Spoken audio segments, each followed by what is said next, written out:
Amaro and Karsten and Doro, and Albert is here. I saw Nella and Roger.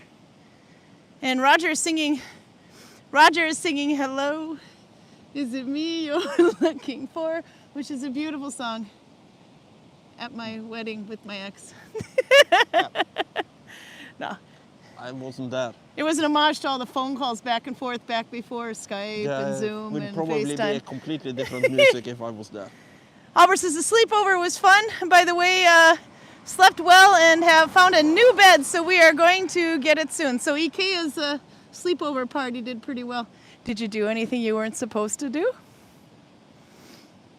Did you play pickleball? Karl just found out what pickleball was. He thought it was a joke. No, it's an actual thing. Hello, early birds, everyone that comes in early. PJ's also got Lionel Richie running through her head now. Bread is in the microwave, finger crossed, it doesn't always work. So, as you can see, we have enough light to start outside, but it's not going to last. And It's a little bit on the wet side. It's kind of raining a little bit, but not heavily. So, we decided to come out and show you what's behind us. And we'll turn around. We're also behind, there's a big river right there. With the snow melting, it rages, so it's a little noisy. And then, of course, this is the main highway. That's the main highway. It's not focusing. There it goes. That's E16. That's the main highway that goes from Oslo to Bergen.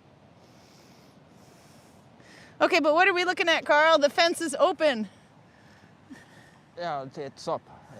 It's to protect from stone slides for the most part.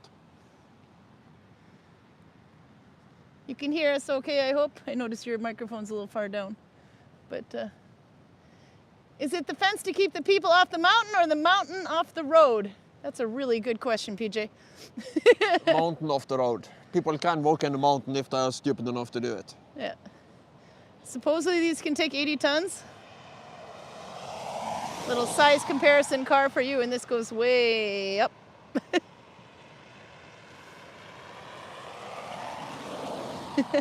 It's not really a meaningful number because 80 tons is, it could be 80 tons sliding slowly along the ground, and it could be 80 tons basically flying at 200 plus kilometers per hour.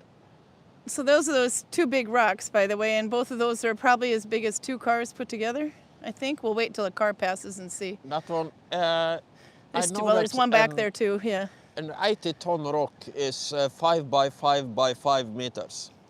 That one is much bigger than that. Yeah? So I would say, I'm pulling numbers out of my butt here, but I would say at least 300-400 tons. Yeah, so that would hurt. If it landed on you, I don't think you'd stand a chance. Yeah, but you don't stand a chance if a 5-kilogram rock lands at you at terminal velocity. Actually, that blue thing right in front of the rock, though, that's a container. Roger says, is that snow on the mountain or poo from a very large bird? No, it's definitely poo. we got dinosaur-sized birds, birds here. Pterodactyls got nothing on these things. Still a bit frozen. Max is here. Move a little slowly here. So we're showing the finished fence. Before all the fencing was coiled up to each of these poles, and now they've been stretched out and then clipped together in the middle, which you would think would be a weak point, but those are... I think they're going to build the fence all the way around the bend. They are. He said they were going to go as far as there were no trees. So, which is, here it's not avalanching too much, but they were saying that it would. Well, they've cleared a lot of brush here. There was some tree and stuff. Let's see, we'll go back out again. There. So that one that you see there, that is the big waterfall that we can see from the Viking village, but you can't usually, you see that it kind of goes behind a rock, but that's where the whole waterfall comes down. So it's a bit of a long way down. They say it's about 700 to 800 for the total length, but depending on meters, but it depending on who's doing the measuring, I guess. Here we have a car, so you can see how big the car is compared to that rock. And it's a little car too. There's some size comparison for you. It's about at that point now. So yeah. Objects are big, may appear larger than they are. And then it, let's see if I'm zoomed out completely here. Yeah, all the way out. And then, I don't know if you can see how they're clipped together in the middle. Yeah, there you can, on this one. You see the carabiners up the middle there? I don't know if they're carabiners or what, but I'd be a little bit worried of that would be the weak point in my opinion. These here. But those are some serious big chains. Yeah, no, it goes way up, but this is not the tallest mountain. You can see over there, semi's coming now. Let's see. Big. Got milk? I think that's a milk one. I don't know. I went too fast. So you can see up the hill there too. And then we can show you a bit of river, but we can walk around here just a little bit anyway. It's nice to see that there's light outside. So eventually we'll be back in the village again. April 1st is when it's open full. This is the big river down below. It doesn't look very big right now, but when we walk it will look a bit bigger. But all the mountains feed into that. And you can see there's some really, really big rocks in there.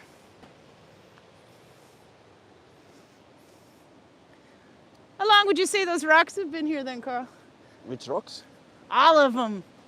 There are no fresh ones that I can see right now. You can see that was a big one that split in two. Yeah? Those ones, for instance, have probably been there for hundreds of years. Which came first, dinosaurs or the avalanche? No? You're not playing with me? You can see. That's the way to Voss. This is one of the camping sites on the right. That's Hemra. And there's two more that are a little bit closer to the village. We're about 45 minutes walk away from the village, or a 5-minute drive right now. There you can see a bit better. Actually, the water's not too high right now. But then again, it hasn't been... Well, it's been raining, but it's been a little dry the last couple days, I think. Let's see. Down here you see the remains of the old bridge. Oh, yeah. Where's that? Oh, there. Sorry, I'll go this way. There's the old bridge. What created the mountains? Tectonic stuff or glacial erosion or something else? Both of those things. You're not going to go with the Nordic mythology? They have been created by tectonic activity and then shaped by multiple ice ages that basically dig through them. There's the old bridge. So how does Norse mythology say how this was created?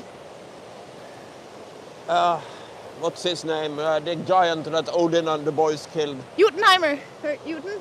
No, he is a Jotun. Oh! You're asking the wrong one. All right. That's a trivia for everyone. What's the name of the giant? It's an Ymir? Ymir. Yes. I win a prize. Yeah, you guys should have been faster. But you can hear it gets quite noisy out here with the water, so I hope you can still hear us, but that might be kind of a fun place to view too. It's nice to be outside on YouTube again, especially when we're going to be here a little bit though. About a half an hour later than normal. There you can see down the river a bit more. It's extremely noisy right here, so they might not hear us clearly. No, I've got the microphone close to my mouth, but we also have a little bit of a diffuser on it, so it might be not as bad as we think. Max says, so I'm making a last-minute St. Patrick item to use Nalbinding. I used Mom and Stitch, and as of now, I'm focusing on my mitten. Well, that'll be good. I'm actually making a hat in Mommin as well. Actually, Corgan, because I'm using an F1 connection. But I'll show you that in the house. It's a work in progress that I don't know how long ago I started that thing, and it's a stretchy yarn too. Roger says, Karl walks outside with a sword, cabbage heads faint. Do you agree with this, Karl? I have no idea what you're saying because it's so noisy here, as I keep telling you. You're such a wimp. Look, okay. Karl walks outside with a sword equals cabbage head faints. No? You don't think the cabbage are afraid of you? Hey, maybe, but I'm not wearing a sword right now, so I'm not sure where this is coming from. He's wearing a rather beautiful Arboga stitch hat. So here to show you some avalanches too. That would be an avalanche. This is the big avalanche that we looked at last summer. That goes way over the path. Let's see, this is an avalanche. And this is an avalanche, and it actually does cut just to the right of those houses. There's even more houses back there, but this is one of the few places there are houses in this valley. And this is where all the construction guys for the fence are parking their stuff for the time being.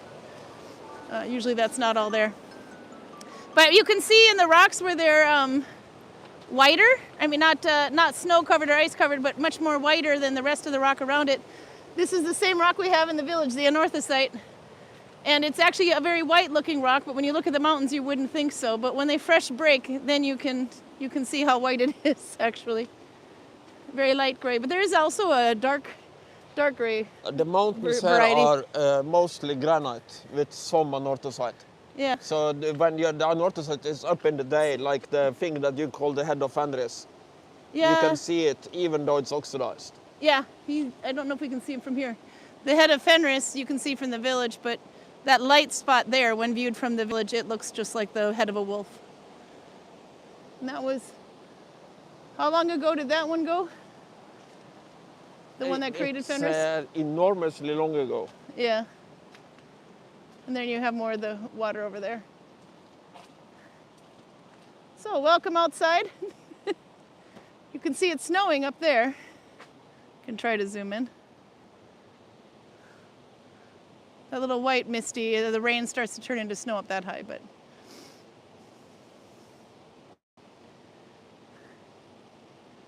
But we're a little higher up than the village now too. The village is, what's the elevation difference between the village, or between us and the village? Maybe 40 meters or something. And it's not a lot. Not a lot, but a little. And I think even 40 meters might be exaggerated. Yeah. It feels more than it actually is.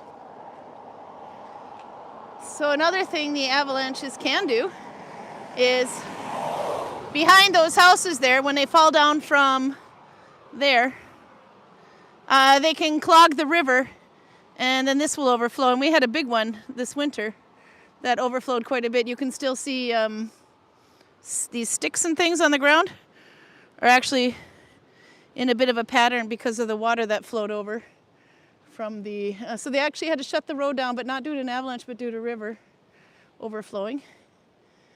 I found a lot of driftwood because somebody's wood pile fell over. So Karl, I gotta tell one more thing. That over there is an authentic Norwegian bus stop. But what happens if you want to take a bus there?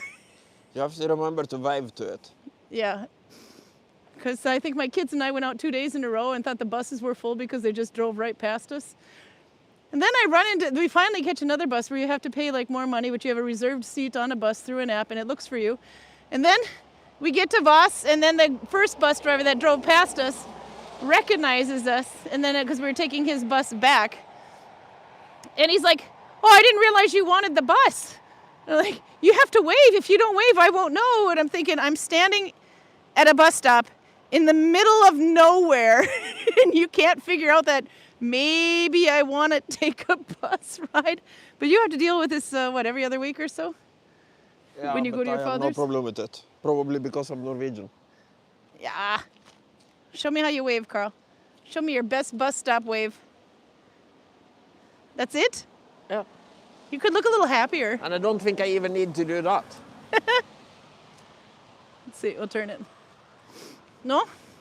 It's enough to just look at the bus and look purposeful, and it stops. I did that. I'm sitting there with two kids going, phone in my hand, wondering where the damn bus is, and it doesn't stop. It doesn't like me. I look too American, I think. Maybe. I think you look too distracted. I think that's the problem. No. Because they probably have a lot of tourists that are just stopping to photograph. Yeah, but most of them are over at Gudvangen, where they're always looking. People are always there. Yes, but the tourists are fucking everywhere in the summer. Ah. You find them up here. They knock on the door and ask for the road to Gudvangen. Okay. It's more trivia for you then, Karl. This roof What is that rock? Schiefer. And that's something that's very common in West Norway? No, not particularly. It's common in roofs, but it's not a typical stone you find in the ground. No. So but I've seen a lot. Some of them are rounded like this. Let's see. And some of them are just big flat panels, much like the size of 3 of those squared, put together at least. Maybe 6. Well, at least in the good old days, they didn't use that on roofs. Oh. You used that in your garden. There you can see the big avalanches up there. They go just to the left of these houses. That's actually more to the left than you think.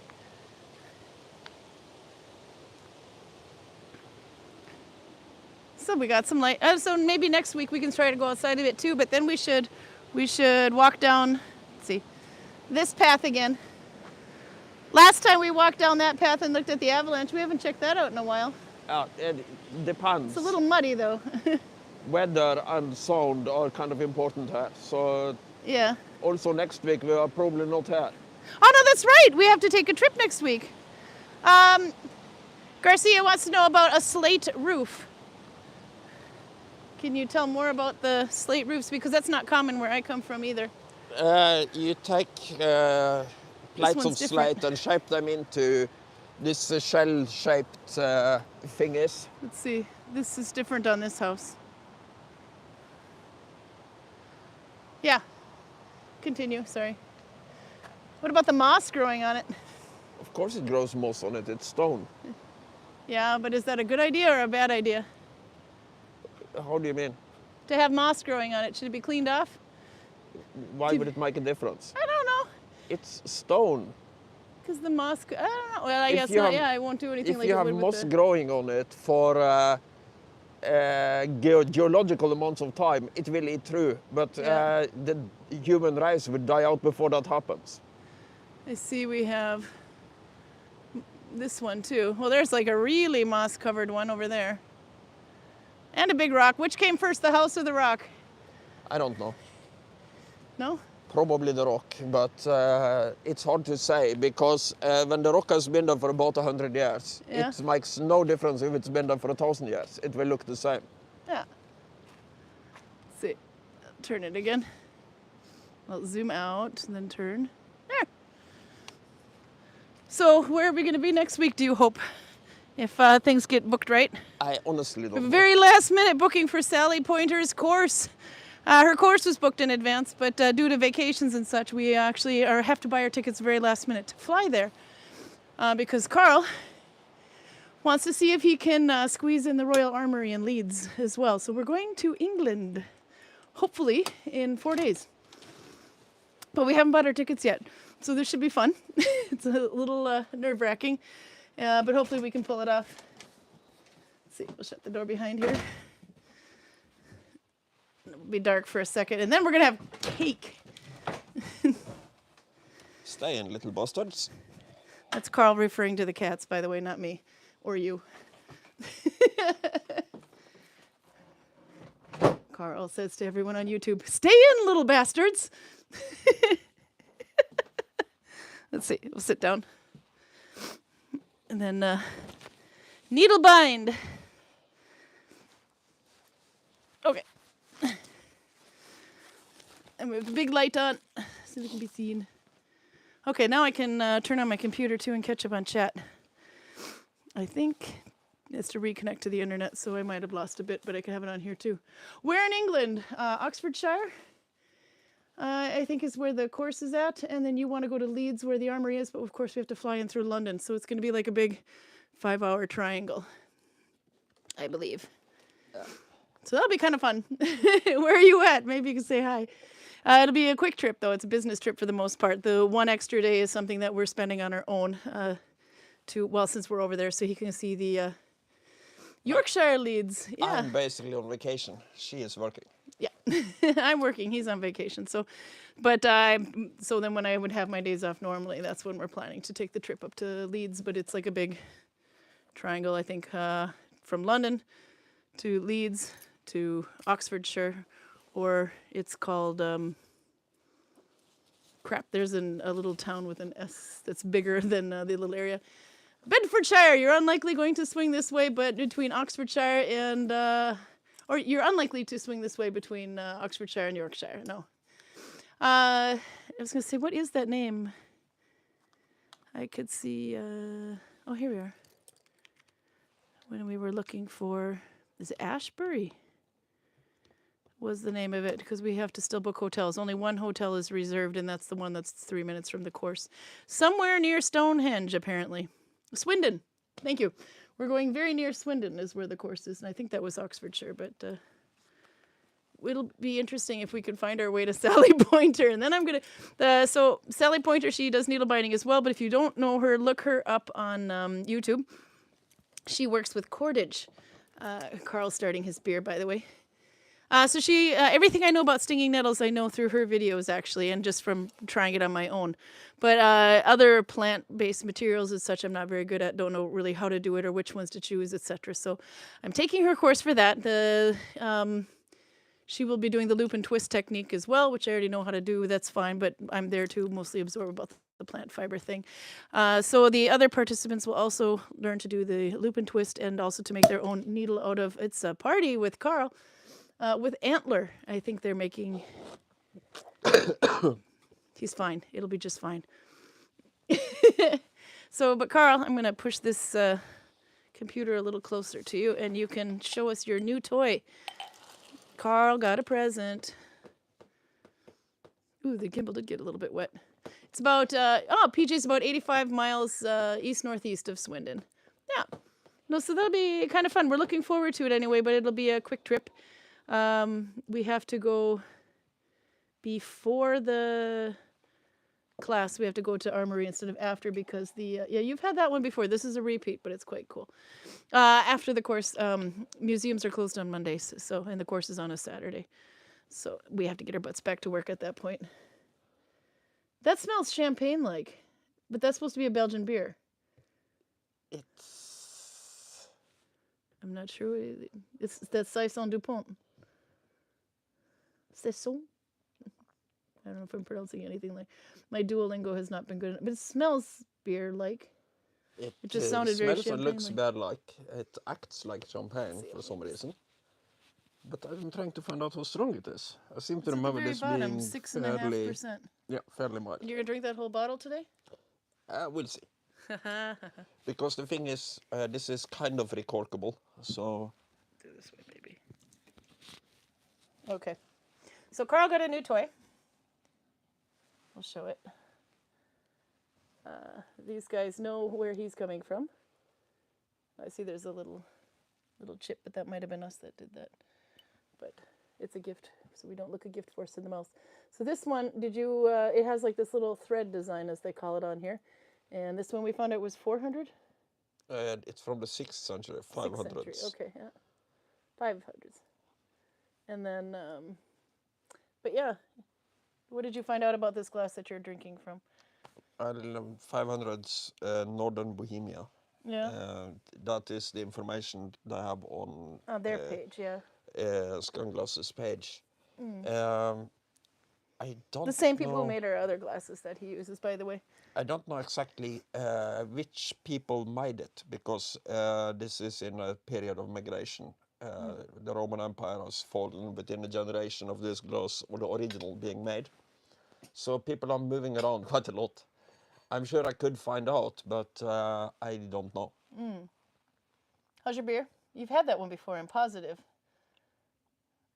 That one wasn't wrapped in paper like the one I dropped on the floor before, but I think it's the same name, but. Is this going to be a very unhappy big bottle? It's not, I'm not unhappy, there is no fruit in it. But it's not great beer either. It's,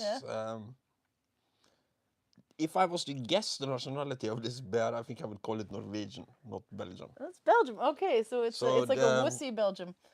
The Belgians are making something I don't associate with Belgium. Yeah. It isn't very strong and smell like banana like most Belgian beer. What do you think, Anne? Is he correct or not? Anne's our local Belgian. She's in the chat somewhere. Let's see. Maggie Griggs is here. She says, love seeing the area. Yeah, we finally got to go outside. So I think from around April 1st, then sometime around April, the beginning of April, we should be able to be in the village and start back at 6 o'clock again. Yeah. It all depends on transportation, but yeah. But even then, I think 6:30 is better than 6 o'clock because then we have a little bit of preparation time. We do. We have time to get the ass of the last tourists out of the village. Yeah, but I can go. That's usually where I go in the beginning and you catch up because the other problem is the way home. It's more tidy if we have no tourists in the village at all. No, that's better, yeah. And there is, particularly in the summer, there are always the people who forget that they have to go to the toilet, and then they go to the toilet, and then they lose track of time, and then they walk around and get drunk. Is this like an American toilet where they stop and chat and fall asleep in a house? And it's... How often does that happen, that some tourist goes in a house and falls asleep? They're roped off now. It's only happened once. Yeah, and that was before the houses were roped off. Ever since COVID, they've been roped off. I don't think that guy would care about the rope. No, I'd probably not. Do you want to tell that story, or is that very we shouldn't private? be throwing the tourists too far under the bus, but that's not something you do, by the way. Fuzzy noticed you had a beer. Yeah, I think Fuzzy understands this is not a good Belgian beer, so it doesn't bother me. Okay, I was going to say... PJ says, Drat, my bread left its base behind in the bottom of the pan. Oh, no. But you can scoop soup with it. No, broken bread mix. Oh, or you could cut it, scrape it out, cut it into small pieces, and drizzle some. We've been getting good at this lately. Karl and I, who are awesome, amazing chefs. If we drizzle it with olive oil and bake it a little bit longer until it gets kind of like a little, like a nice toasty color, then we've been putting it. It's croutons. We've been putting them in soup. Yep. How much toast have you burned the last? I have a 50% success rate. The other 50% is extremely black. It's burned. But they're good. We had this like nice expensive bottle of olive oil too that I've probably been hanging on to for probably as long as I've been in Norway. I don't know, but we found a good use for the really good olive oil anyway. I just burned half of it. Is he not playing with you? He looks confused. He might not want to be on my lap because I poured so much beer on it. But next week, not next week, we'd probably be in London, so we'll film somewhere from there because we found out in England anyway that my data it's accepted in England as well, so that's not a problem. Over United States, that was a bit of an issue. That would have, but anyway, we managed to send when we were in England with the kids last year. Was it a year and a half ago, maybe? I don't know. It's about 2 years ago. Yeah. Not quite, because it was in the summer, but... Yeah, it was August, I think we took a trip out. Anyway, so we should be able to film while we're there. No idea what it's going to look like there, but we'll find out. But it's further south than here, so it should be a lot brighter. So we should still be able to do 6:30. We'll find some location, unless it's piss raining, because, England. But otherwise it'll be a really, really nice sending from the hotel room. Yeah, and it also doesn't matter much. But that'll be probably in Swindon because of the courses earlier that day. Yeah, the course ends at 4 o'clock. I didn't think about that. We might be better off we might have to send on Friday next week. I'll post ahead of time a link and everything so that we have a lot more advance notice anyway. Because we might, depending on the course and the hotels and where we are in transit, we might have to send a day early, or we could send the same. I think we're like 14 miles or kilometers out of Swindon, so it might take a little bit of transportation time too. So we will post. We will let you know. Anne says, I have no idea. I never drink beer, but in a country where you can find more than 1,500 different beers, I guess some of them are different. Yep. So that would be the Norwegian representation of Belgium. It's with Norwegian things too. We make some things that are good, and we make some things that are horrible, and there is no particular logic to what we export or not. So you will stumble across some horrible Norwegian things in foreign countries and be confused. Yeah. Well, it'll be interesting to see if we can find you some fun English beer too while we're there.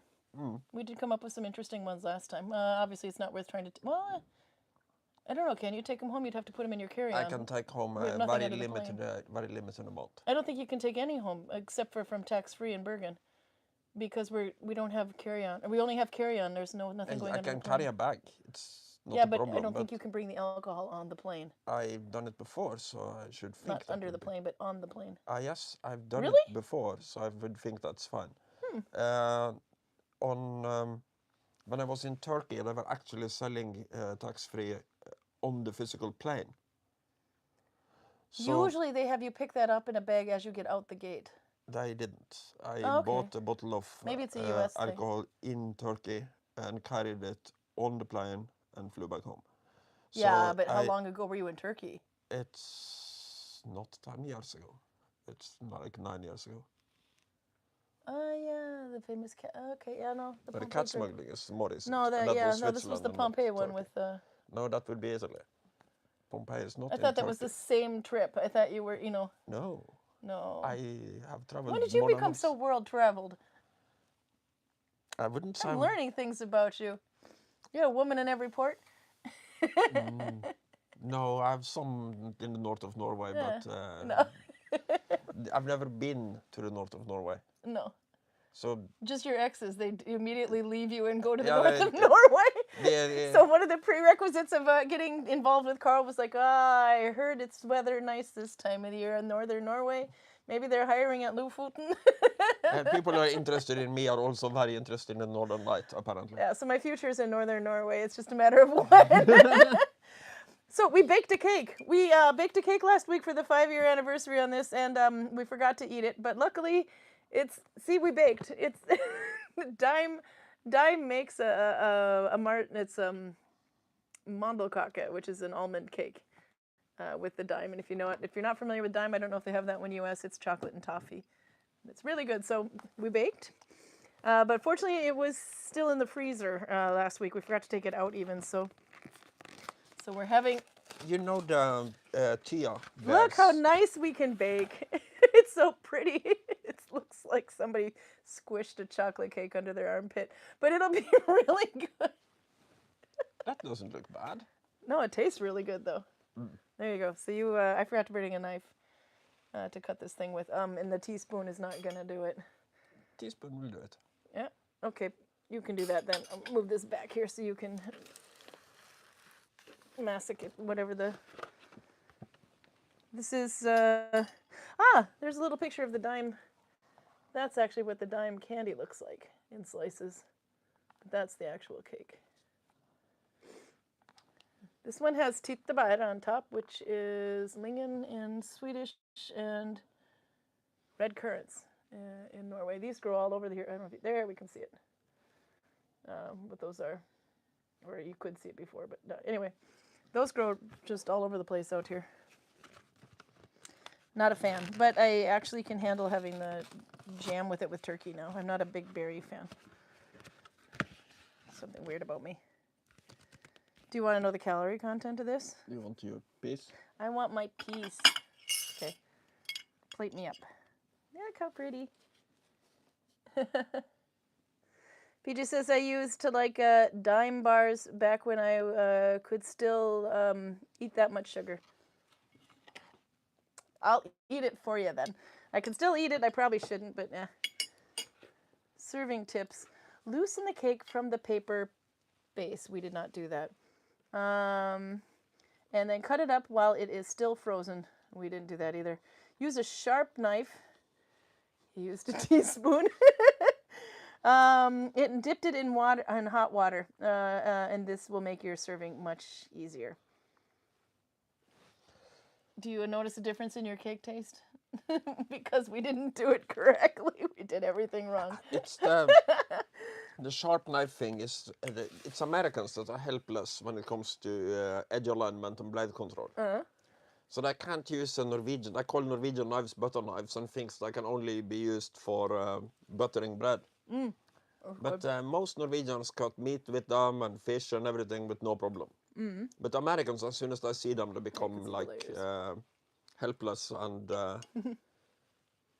It's like an almond paste. Got some... Okay, anyway. Peaches says, my fresh bread with homemade sweet butter is just as nice.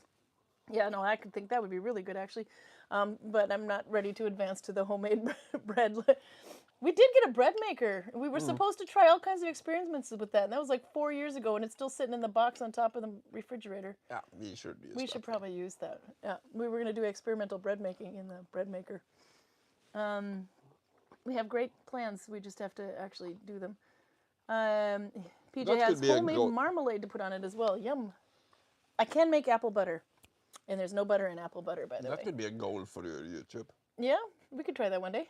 If somebody donates this and that much money, we can try whatever bad recipe they might have. You have to eat it. Yeah. Not kidding, says PJ. I make my bread in the microwave. Okay, I would not have known that you could do that. Well, we have a bread maker, so we got to do that at least. But the bread maker is next to the microwave. Does that help? You never know. Let's see what I was going to say there. Nella says the EU and European countries only need to apply the ETA 1st of April onward. Wait, maybe this is a little bit further away. We've got to go up farther. Do you both need ETA? Oh God, I hope not. Electronic travel authorization for the UK. And then Nella says the EU, because we have to do this last minute, the EU and the European countries need to apply to the ETA the 1st of April onwards. Okay, so we're getting lucky there. But also, he had to fill out one for the travel to United States, and that should still be valid because that was just in the fall. But that was valid for America. Yeah, no, that's true. Yeah, that's true. I thought because you're in the system. It wouldn't mean anything for the UK. No, that I don't know what I'm talking about. Okay. No, I think Norway already has to do it. I think Norway has to do it already. We might have to, so we're going to find out. This is so last minute because he has to pick up his passport, which just got renewed. It expired at the end of the year. So we have to run and pick it up, go straight to the airport and see if we can book something and get on a plane immediately, but I have no idea. Because we have time to make the course, but if you want to, it all depends. Our return date is all based on leads. Yeah. So if it is, I don't want to, but we can sacrifice that because the other shit is the important shit. Yeah, no, it just means we'd have to come back later because Monday it's closed, so we can't do it. That's why we were doing it before.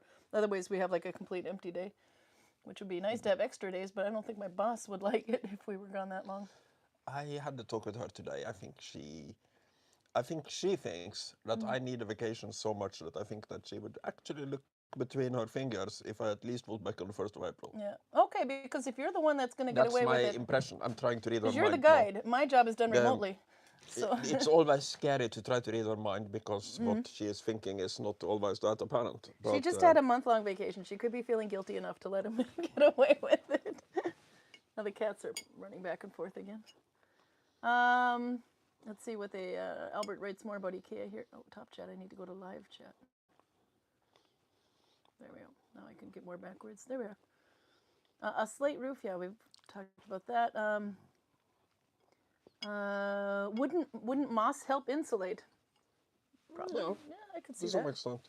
Yeah, because if it doesn't erode it, like, well, obviously it's rock, so it won't. But like the American, we have. What is that roofing called? It's not. Oh, I've suddenly lost what it's called, but it's like this thin.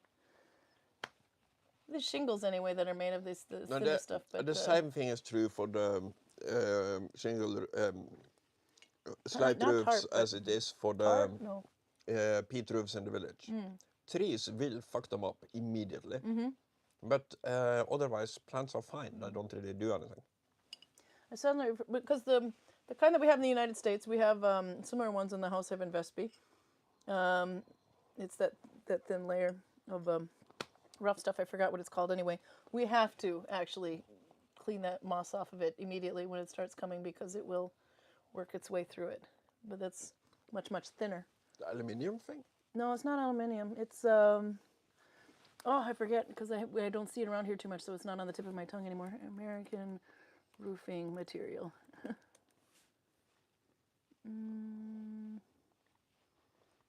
No, it's not these. Maybe shingles. What kind of shingles?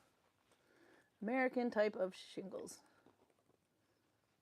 Types of roofing shingles. Not cedar, not metal, not maybe it's a composite.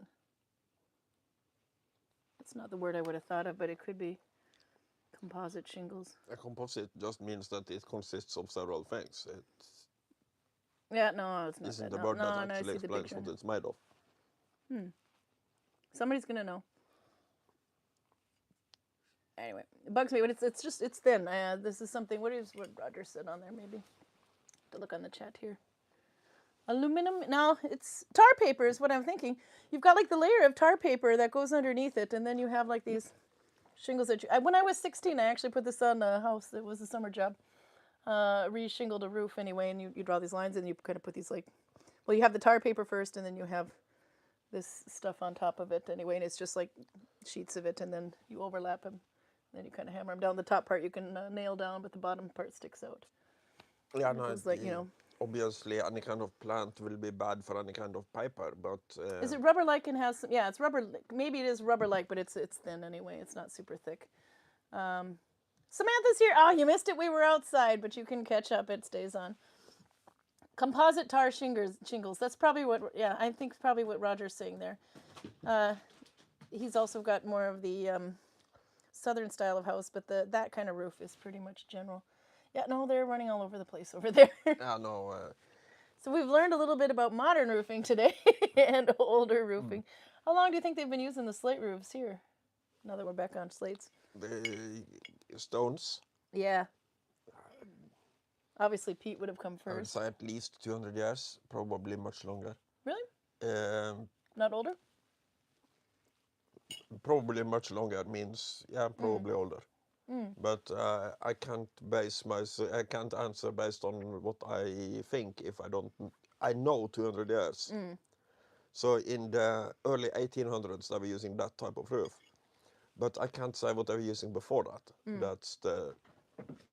Garcia says we might have to apply for, she thinks we need to apply for an ETA 3 days beforehand, which we would still make it to the course if we had to, but it wasn't meant to be put off this late, but due to vacations we got very late.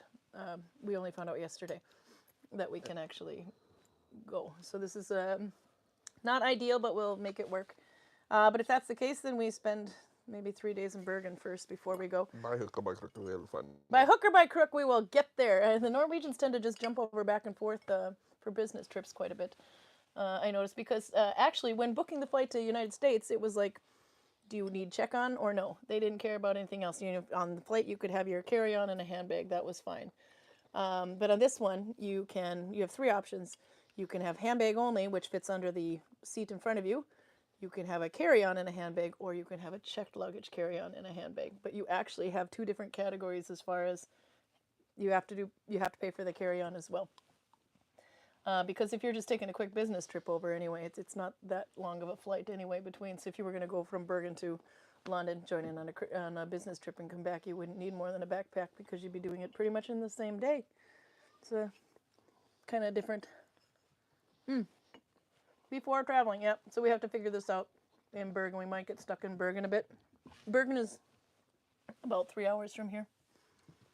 Yeah. So we could technically just come home and come back, but it is what it is. Tarp, yeah, oh, sorry. We're looking at okay, I have to go back up here. So how's progress going so far? This far in my bag, my pouch, and the Polvijärvi stitch. So a bit more to do. We'll show that one in a minute when I'm done stuffing my face with cake. And the hat. This week's work in progress. Oh, I brought it in the...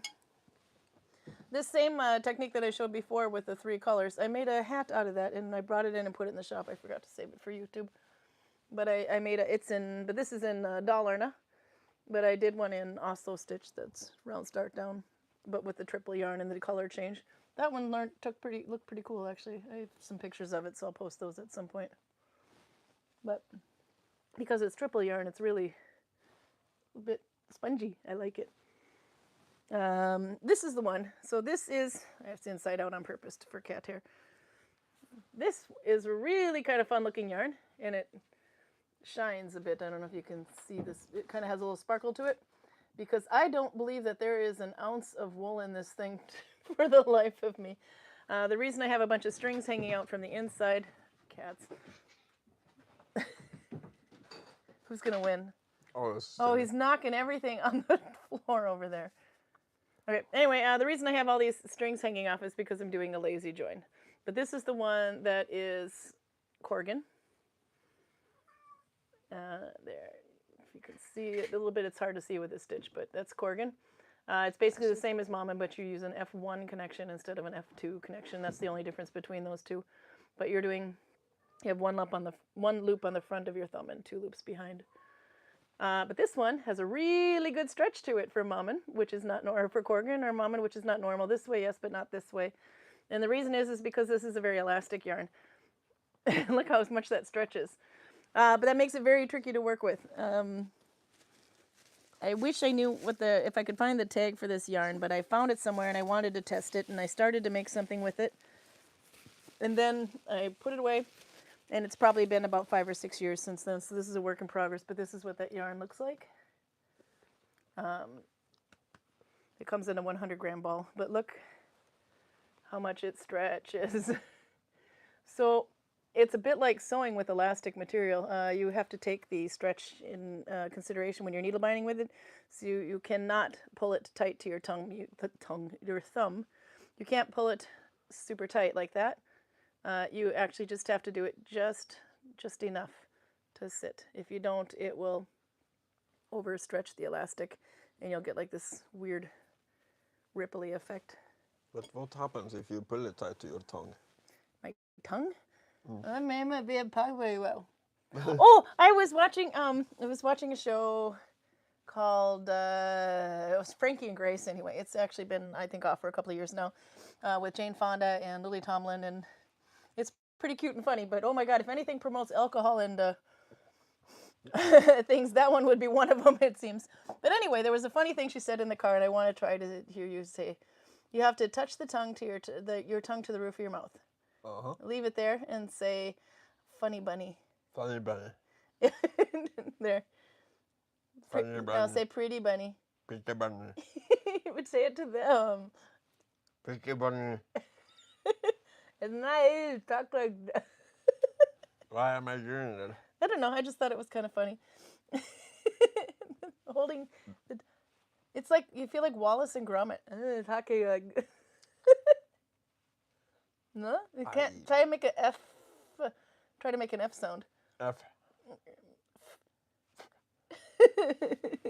And a th. Try. Yeah.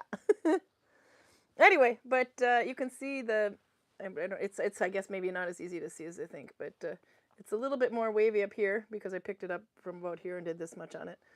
But it looks like I have to watch my tension because it almost wants to. Oh my God, this is impossible to show. It almost wants to bulge out. It's a little bit more bulgy at the top than it is at the bottom, but that's because I was probably pulling the string a little too tight. But I have never worked with I don't even think I've ever knit with elastic yarn before, so this is kind of interesting. But it's a lot of acrylic in it, probably some cotton in it too. But it's very pretty and not Viking at all. The only thing maybe it could be Viking is Nalbinding technique, but again, this is stitches and found at that time. It's found after. But okay. Just a short public service announcement. Oh, I do Nalbind on the plane. The beer is okay. Yeah. The cake is okay. But if you eat the cake and then drink the beer tastes like burnt plastic.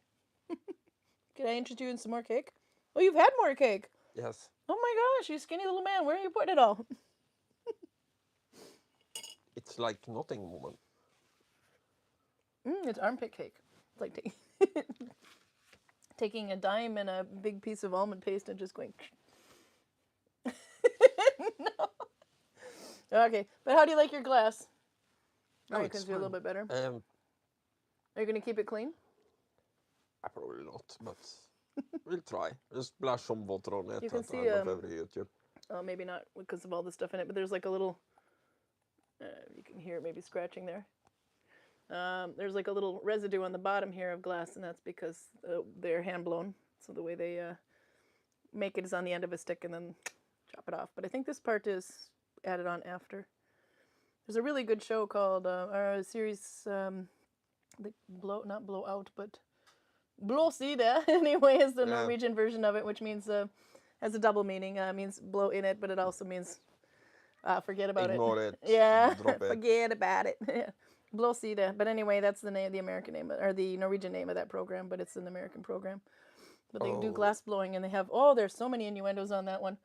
Like, you got to stick it in the glory hole and keep it warm, and then, I don't know.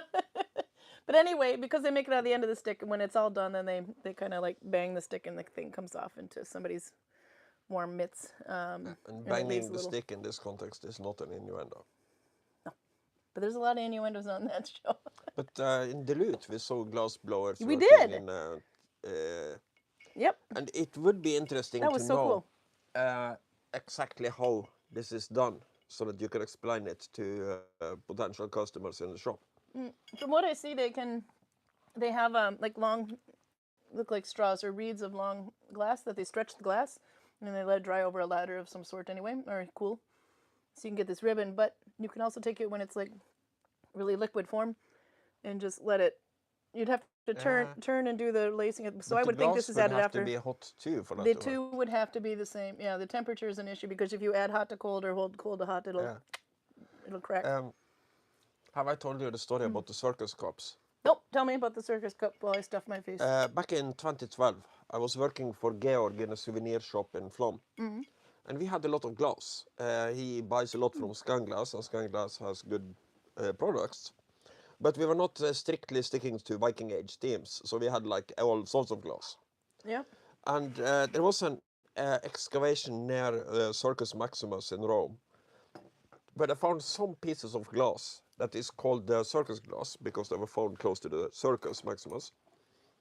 And the theory is that these are very early souvenirs, that Romans from other places in the empire come into Rome to see the big Circus Maximus. That's their horse racing and such track. Gladiator matches and that sort of thing was usually in the Flavian Amphitheater or the Colosseum. But these might have been some of the world's first souvenirs. The problem with the circus glass is that it looks like something your 4-year-old made in kindergarten. It is so horribly ugly. It's a glass with kind of colorful stick figures kind of painted on it. And it's straight up horrible. And I made myself a challenge that I unfortunately never managed to fulfill. The challenge was try to sell a circus glass to a customer. So every time a customer came in, I talked to them about the glass, and I very much tried to get them to buy a circus glass. They never ever do. But very often when I start talking to them about glass with high levels of enthusiasm, they end up buying another glass. So like a claw beaker or something like that. That are obviously more expensive, but also look much, much better. Well, people tend to buy... They are Roman. They have nothing to do with the Viking age. But I would absolutely love to have circus glass in the shop, because one of my great unfulfilled ambitions is to sell a circus glass to a customer. Because they're so ugly that you will not ever decide to buy them because of the way they look. You will have to buy them because of the story. Yeah. So without lying, not you, mind you, because if you lie to a customer, you can get them to buy bloody anything. Yeah, no, you got to be honest.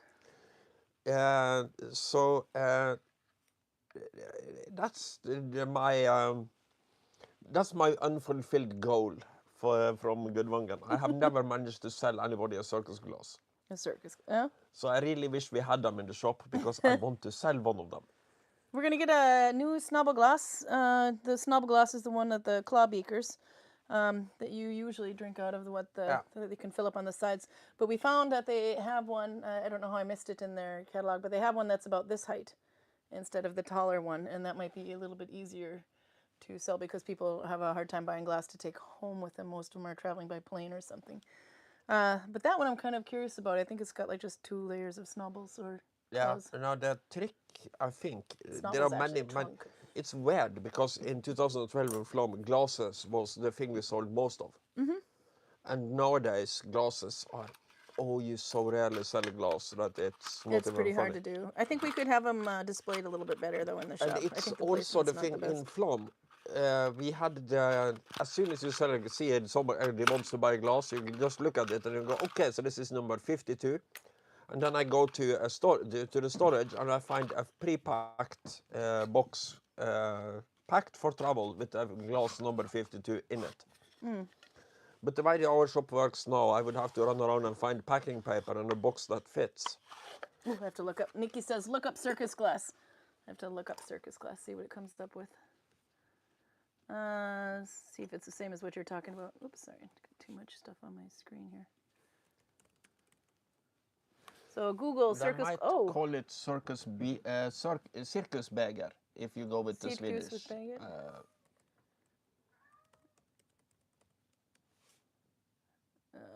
Circus Berger, no, Berger. Berger with, because maybe has an A with 2 dots. Berger? No. No, that's something else.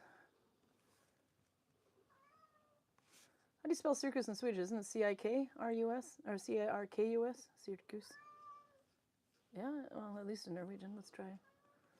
But I actually have it on the... Berger is on the thing here.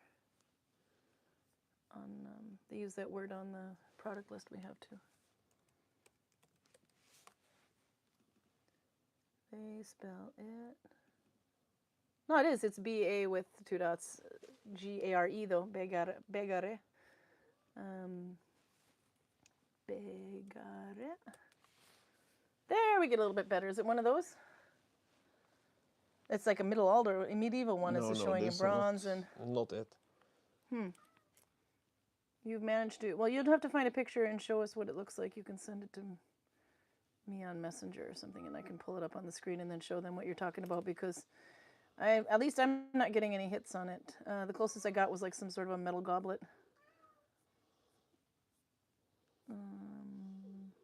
Or circus glass also comes up with, well, it's this Kunstglas from Neo Gallery. Carnival glass. It looks like the color of it is a little bit of multicolor. Actually, I used to have something like that. And then there's fairy glass. You gave us some interesting homework. Nikki says, I kind of like circus glasses. Max says, what stitch are you using on the hat or bag? Earlier you showed us Corgan. The ones we had in the shop are actually kind of uglier than these. But this is what I look like. I'll have to show you his phone. Let's see. I don't know how well you can see that on there. That's what you're talking about? Yep. Yeah. Roman Empire circus cups. Okay, so that would be the difference. Like a grouse and they can do this in the 3rd century? Oh yeah, they're just painting on glass, so of course they can. Yeah. One of the big breakthroughs, and that's like 300 years before this, is they couldn't make colored glass for a long time, like brown and even blue. But making clear glass happened around the year 0, so sometime around the start of our... let's see if I blow that up a bit. There we go. Fruit, I found some as well. Huh. Definitely not Viking though, huh? No. They are almost 1,000 years before the Viking Age. Well, 300, so... Yeah. Interesting. They are 400 years before the Viking Age, but... Up and put it back so we're not staring at my boobs. There. No, they're interesting. Not my taste, by the way. I gotta say, if you had these in the house, I would be putting them at the far back of the cabinet. The ones, the scan glass reproductions were even more gaudy than this. So that probably looked like what these looked like when they were new. Yeah, probably. They look different anyway, so. Nella sent me a link. Thank you, Nella. I will check that one after. Actually, I'll just open it up right now so that we have it. Problem is we can't do anything with it until we have his passport tomorrow on Monday anyway, so, or Tuesday. So that's another worst thing is because on Monday yeah, we have to do that on Tuesday. Oh God. Yep. We're looking for a really adventurous time, so. Going to be stressful. It's going to be a little stressful. Okay, so I have a whole, let's see if I can tilt this up. There. Okay, this is not the stitch of the month. Oh, we're looking up my nose. That's not good. Okay. This is not the stitch of the month, but this is how I made this one. I'm sneaking off for a cigarette. Take off your leave microphone. my microphone here so you don't hear me grumbling to myself. I'll pick out some stitches here. You can see the elastic is kind of pulling out of it in some places. But this is, it's going to be hard to see this, what this stitch is doing, but with this yarn is so busy. You can really see the stretch. So this one I just have to loosen to my thumb. But if you're going to work with a stretchy yarn, and I don't even know where they have this stuff. This is F1. If you're going to do Mammen, you need F2. This is one of the few stitches that actually changes its name based on the connection. So F1 is Corgan, F2 is Mammen, but I'm doing Corgan. And this one you grab 2 loops from behind, like that. I got so much stuff going on in the background, it's hard to see there. 2 loops from behind, and then 1 on my thumb, and then under the leader yarn, so it's a finished one. But because I'm doing F1, it's Corgan, so you're working in Mammen, but you should have an F2 connection. A lot of people will call this one Mammen as well.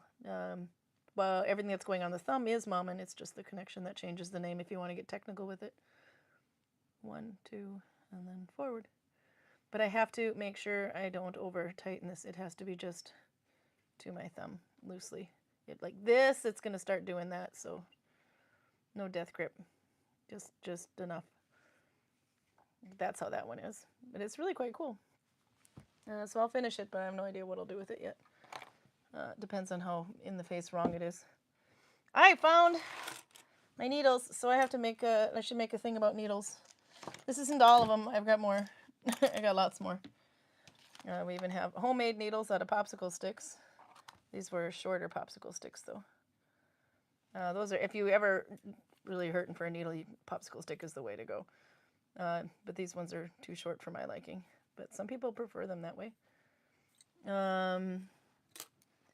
So one of these days I should show, but you can see there's a huge range of, this is obviously one of my biggest needles. I love this one. This is one I teach with. Or if I use really fat yarn, let's see, I have one in my bag here. If I use something like this Huldra yarn, which I don't think they make anymore. This is super thick. Hubro, sorry. As Dala or Dale of Norway, some will say. But this is so thick that if I do Oslo stitch with this needle, it works just fine. But if I were to try to use this needle on this stitch, you can see I'm going to be having big problems trying to pick it up from the previous row. I mean, this needle is as wide as 3 or 4 of these stitches, so that would be a big no-no.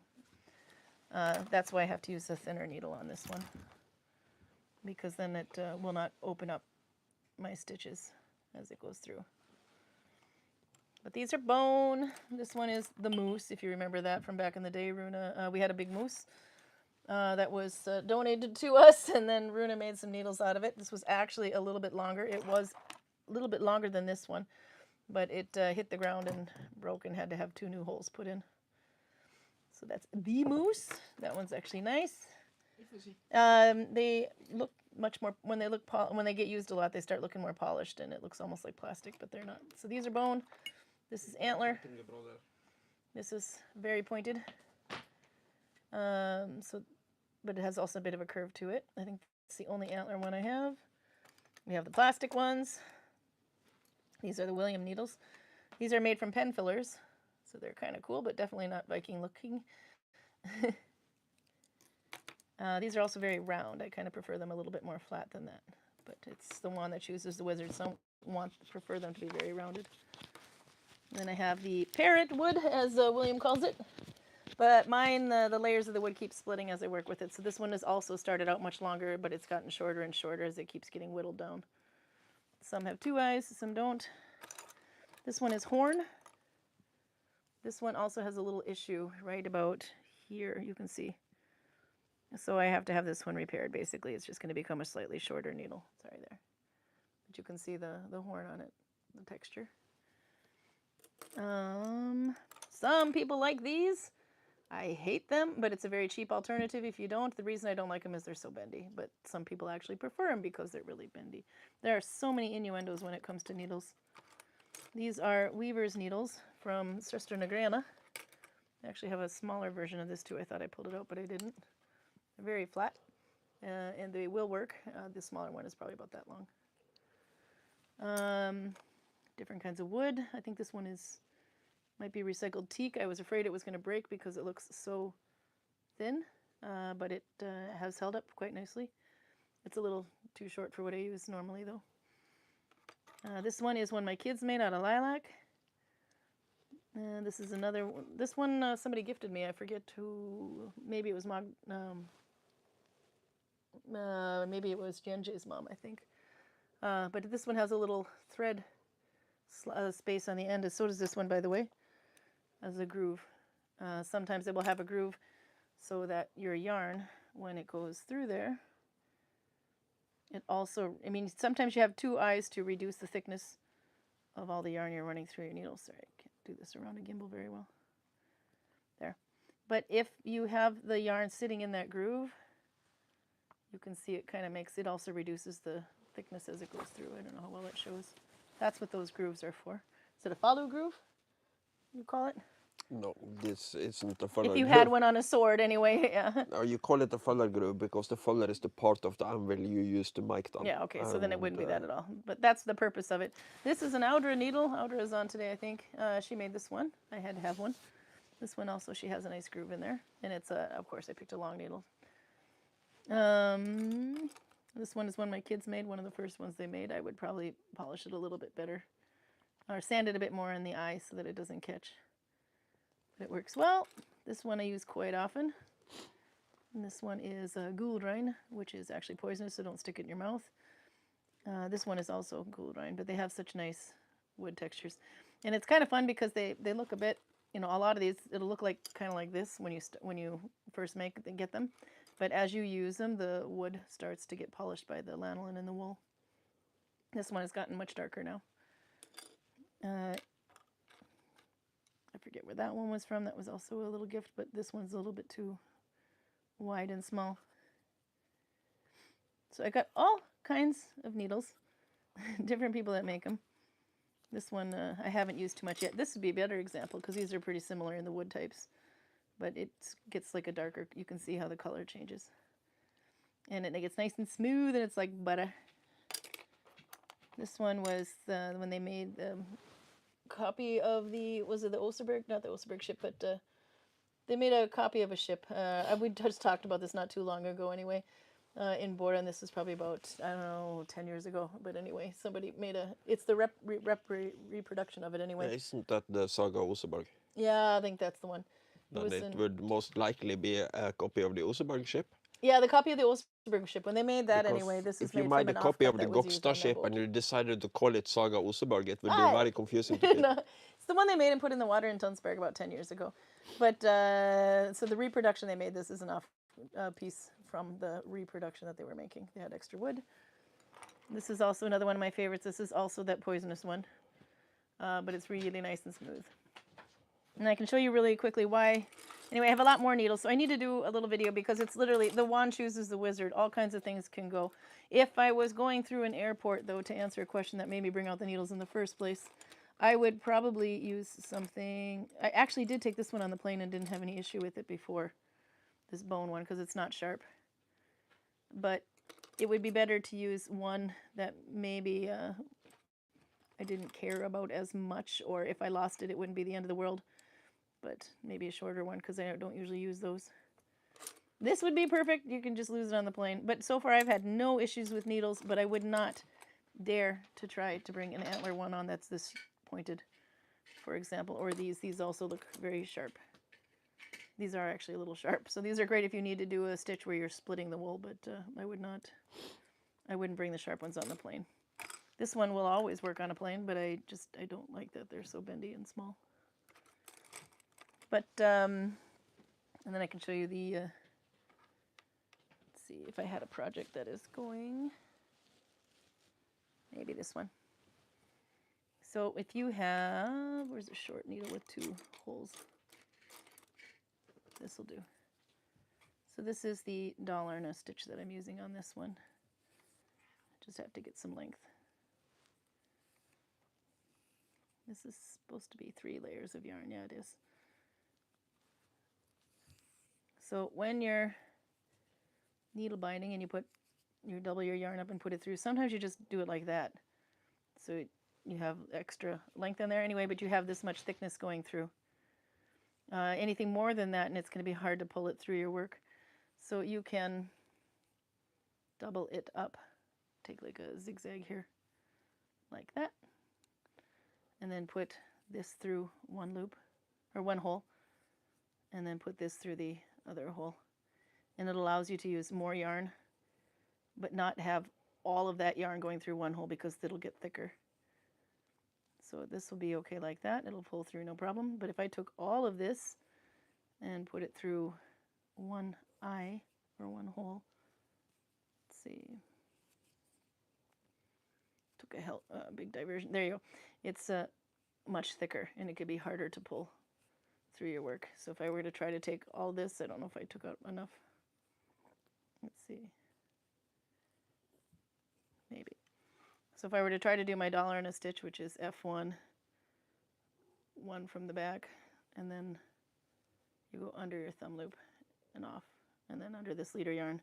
We'll do that another day though. But anyway, when I pull all that through, it's kind of harder to pull through when it's that much wool. That's why you have two eyes.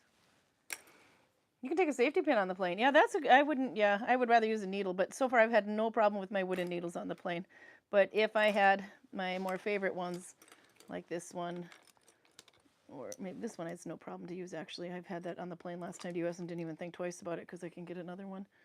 But it was no problem. But like this one, or the moose needle that I like, or that one, you know, the ones that I like the most, if I brought those on the plane and they got taken away, I would be pretty upset. This one too. I'm pretty attached to these. But this one, I know that I can get another one made quite quickly because it's just a simple long needle. And this is also similar to a weaver's needle. So I would do that, but I would just make sure that it's not too sharp and not too blunt. But I might have a backup with too. Ta-da, like maybe this little thing, which I don't like. Okay, I have to look at chat here. Let's see. Where can I find those needles outside of Norway since I live in the United States all my life? And is there some Etsy or Amazon I can find? Yeah. There's a lot of them that are selling them on Etsy. I think Kaupinir, if I remember how she spells hers. She sells them online. But they're starting to make them more and more. You can look at any Viking. If you go to a Viking reenactment page on Facebook, for example, they should know somebody would have it. But it's not just Viking reenactment. Let's see, get my yarn out of the way there. And then I can look it up. Kaupinir. How do you spell hers? Kaupinir, maybe. Let's see, Etsy. See if I can find her. And there she is. This one is in the United States, for example. She has little books too, I believe. I haven't. Yeah, she's these little digital downloads and things too that you can do. But she has some needles too. Of course, we have a lot of the people in the village that are making them, and from Norway. There's some in England that are making them too. There's quite a bit. There is a needle binding. All the needle binding groups will actually have a pretty good list on Facebook, and you might be able to find these on Reddit and. And I would also think that if you talk with somebody from FCCA or any Viking group, they would be able to hook you up with somebody who makes them. Yeah, let's see if we go with Nalbinding. Oops. There's a whole bunch. There you got a whole bunch over there. But there used to be one that was just for selling things, but I don't know how. I think that one might be. Let's see, Nalbinding. If we just look up all the groups.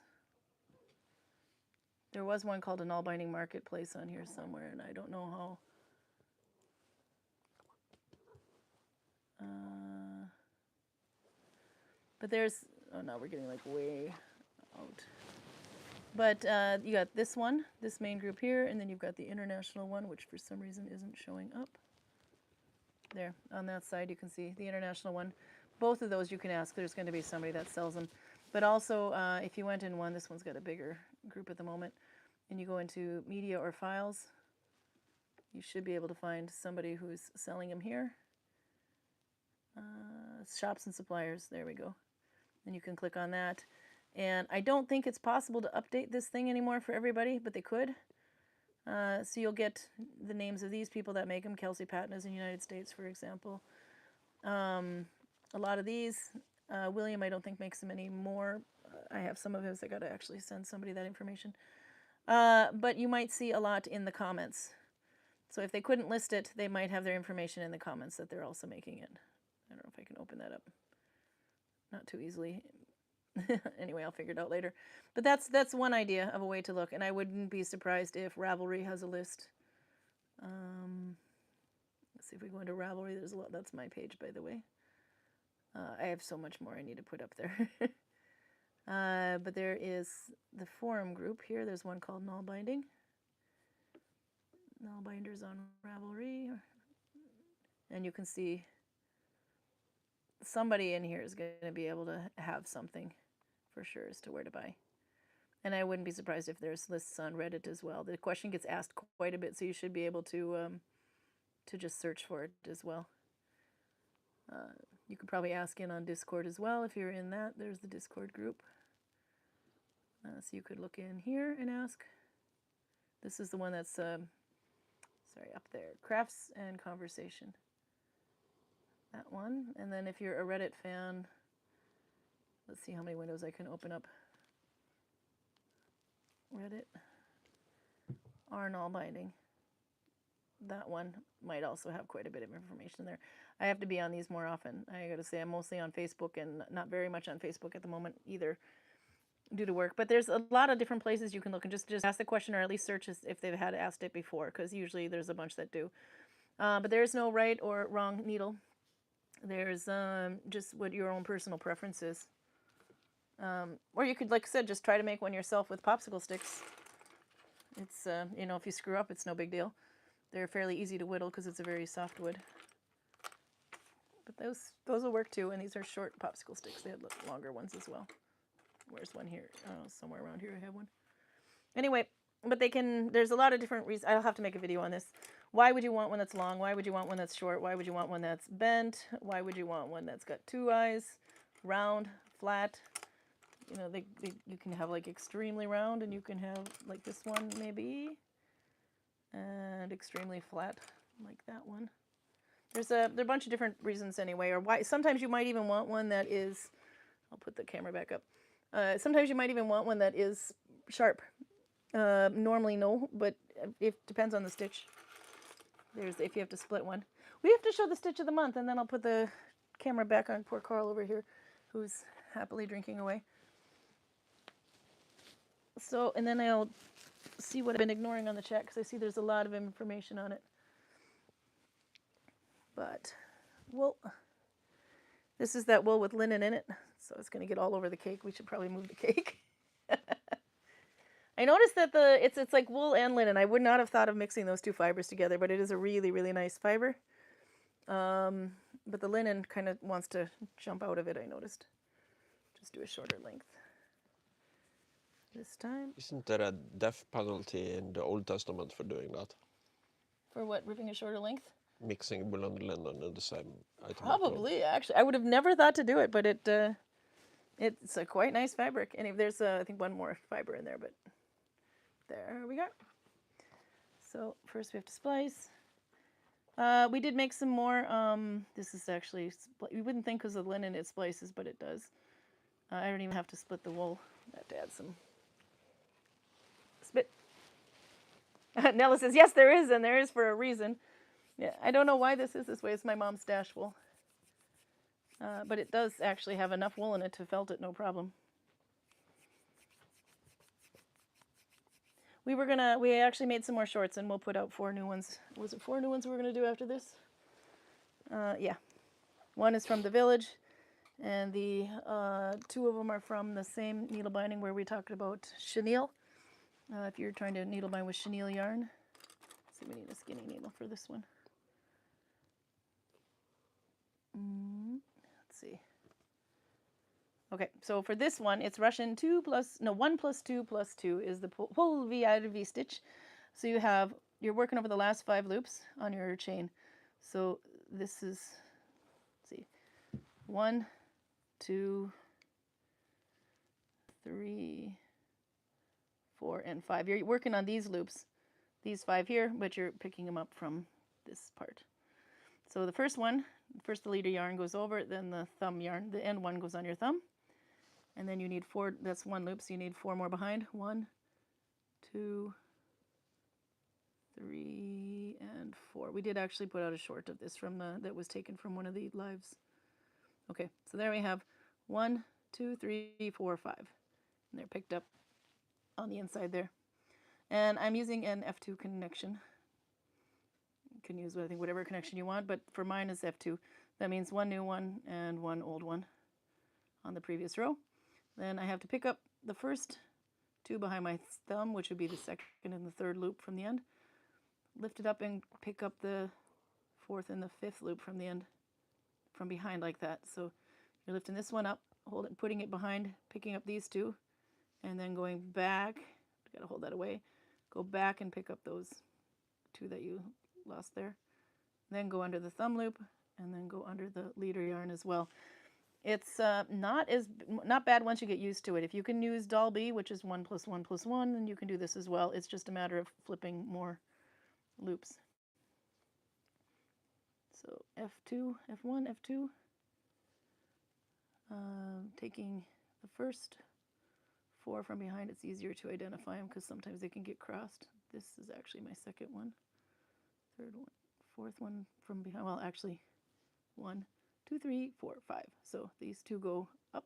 You can put them on your finger if that helps, your forefinger, and then pick up those 2 from behind. And then hold that out of your way and pick up those 2 there, the first 2 again. But that's the Polvijärvi stitch. Polvijärvi. I'm working on my finish. Nella's helping. That's my splice, so I'll do one more just without all the talking.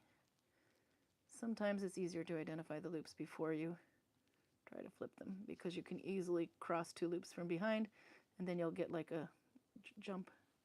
I think I have one mistake in here where I probably did mix up 2 loops. Actually, I'll do one more so I can get past my splice here. 2. Is that 4? No, I missed one. There. Those 2, that one. You can always kind of lift them and check that they line up if you're not sure if you have the right loops. There, that's a bit better. Okay, and then, yeah, here I have a little mistake, I think, right there. So this will get a piece of embroidery because I'm not going back to fix it. But I think what happened here is I mixed up 2 loops. I grabbed 1 loop out of order and it did something. This one is actually pretty hard to see. So I'm not quite convinced that's a mistake, but I think it is because something's not right about it anyway. But it is fixable. This will get a little embroidered spiral on, then we can show that on YouTube too. Someone was asking to see that. My voice says I need more cake. But let's see. I'll put the camera back on Karl, who's Googling circus glass, I think. There. No, woolen linen. Woolen linen? Yeah, do you want to see why Nella says there's a rule for that?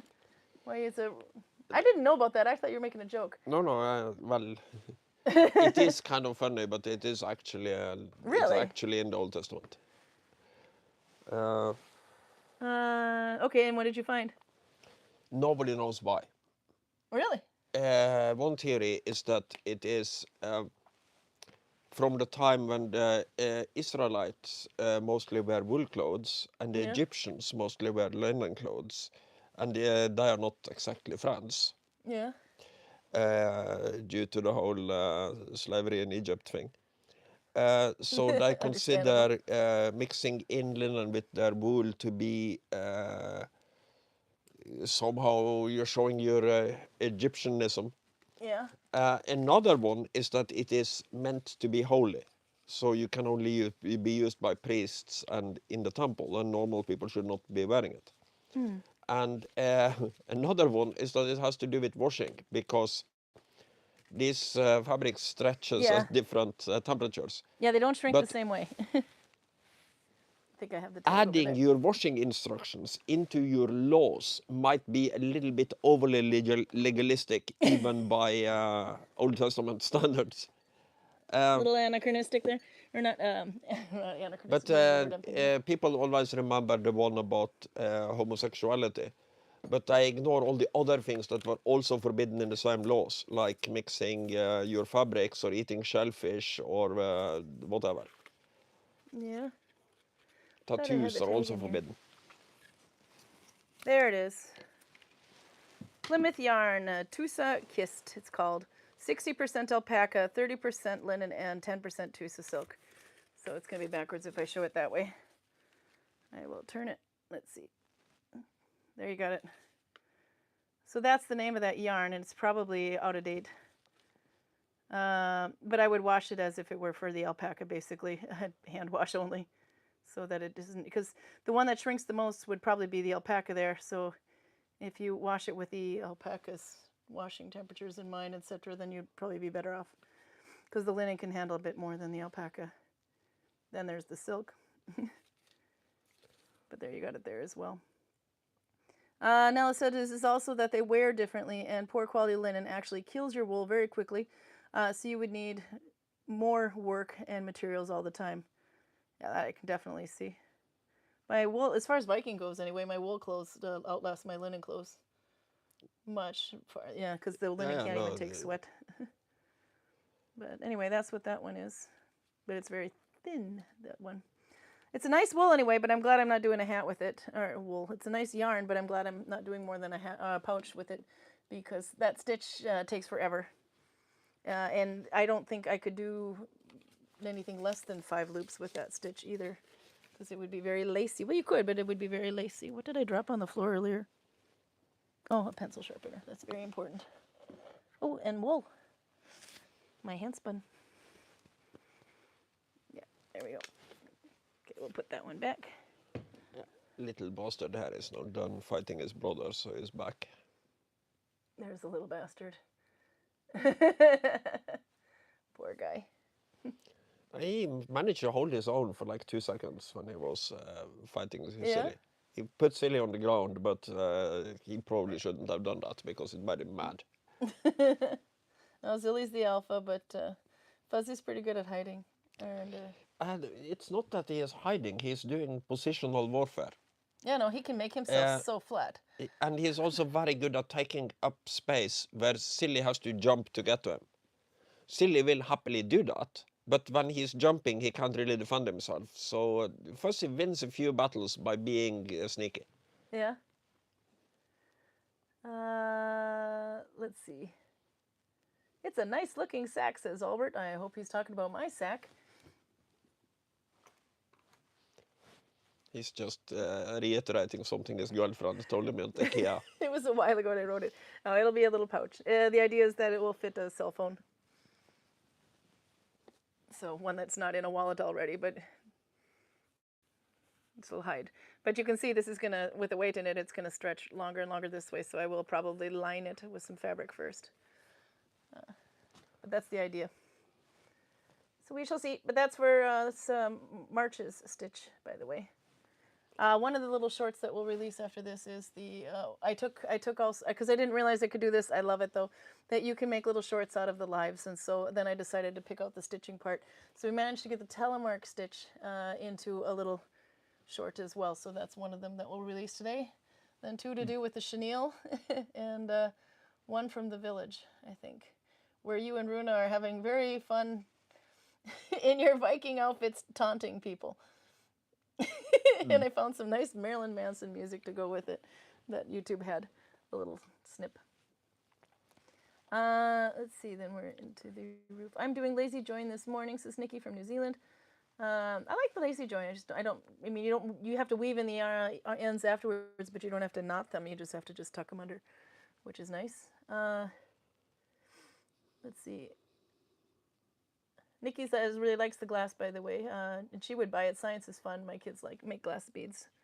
We used to have some people making beads in the village. It depends on which Viking is here. Yeah, no, we have an oven for it. So. Yeah, we do. PJ says, I'm knitting the modern way at the moment, trying to replace the Fair Isle glove I lost by copying the remaining one. Oh, that's a good way to do it. And and if they look a little different, I think that's actually kind of a cool thing, too. What the hell is a Fair Isle glove? Fair Isle. Ah, okay. Faroe Island. Let's see. I should probably have a Faroe Isle glove. Feral.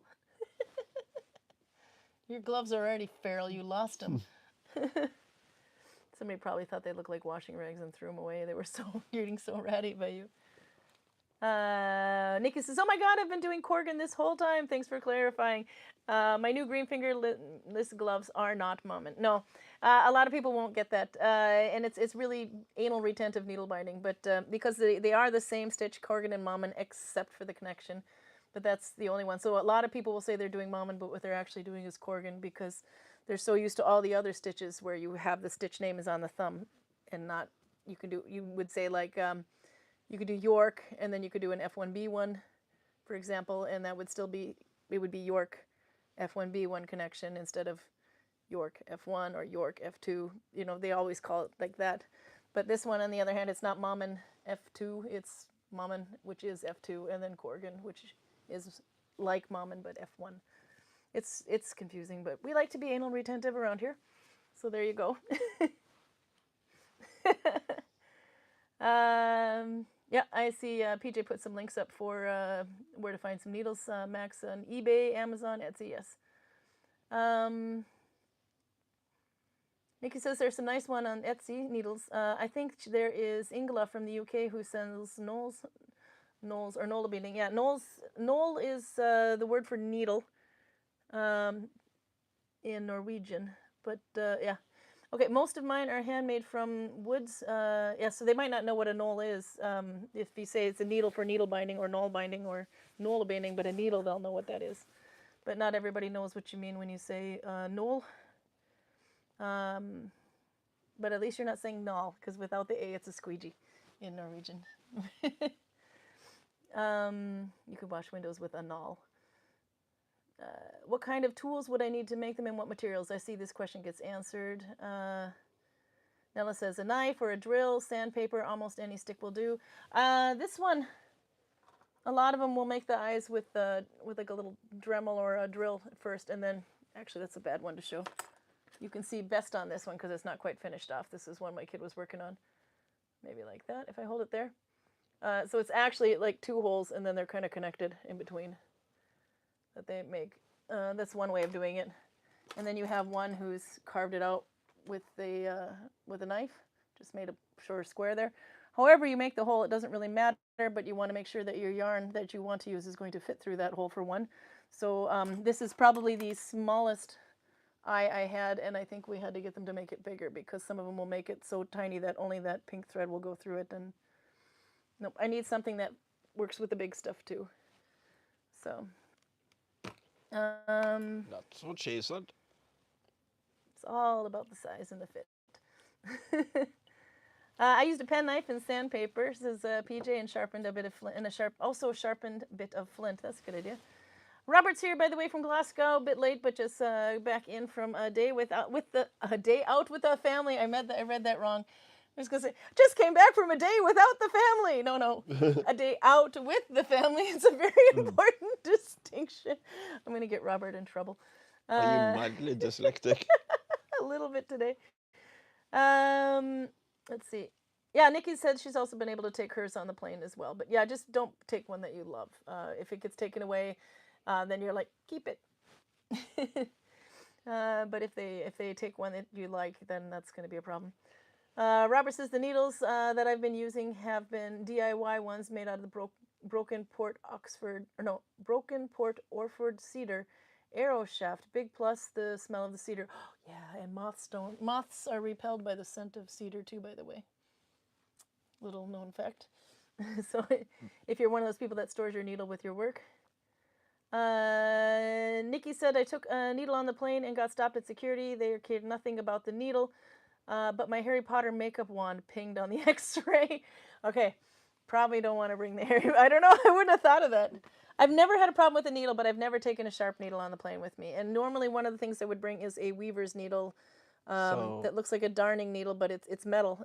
Let's just hope for the case of our safety that Al-Qaeda is much more interested in Harry Potter than they are in needle binding. Yeah. First we got to get through the ETA thing, that I got to check out. Let's see. You can find several shops on Etsy, and let's see. What else am I missing out here? There was so much I had. He's right. Mixing fibers was ground for stones. PJ says you were right. Mixing fibers was grounds for being stoned to death. Yeah, they don't really teach you to mix your fibers. They don't really have any other punishments than that. So. I mean, because God forbid your outfit shrink and you have to go out in public with it. Yeah, no, but imagine a shrimp-eating homosexual in mixed fibers. Oh yeah, no. He will be stoned to death 3 times. 3 times. 4 if he had a tattoo. So he can come back and then die again and then come back. Very resurrecting. You could be stoned to death 4 times. I honestly don't know how this works. And also don't pick up a stick on the Sabbath.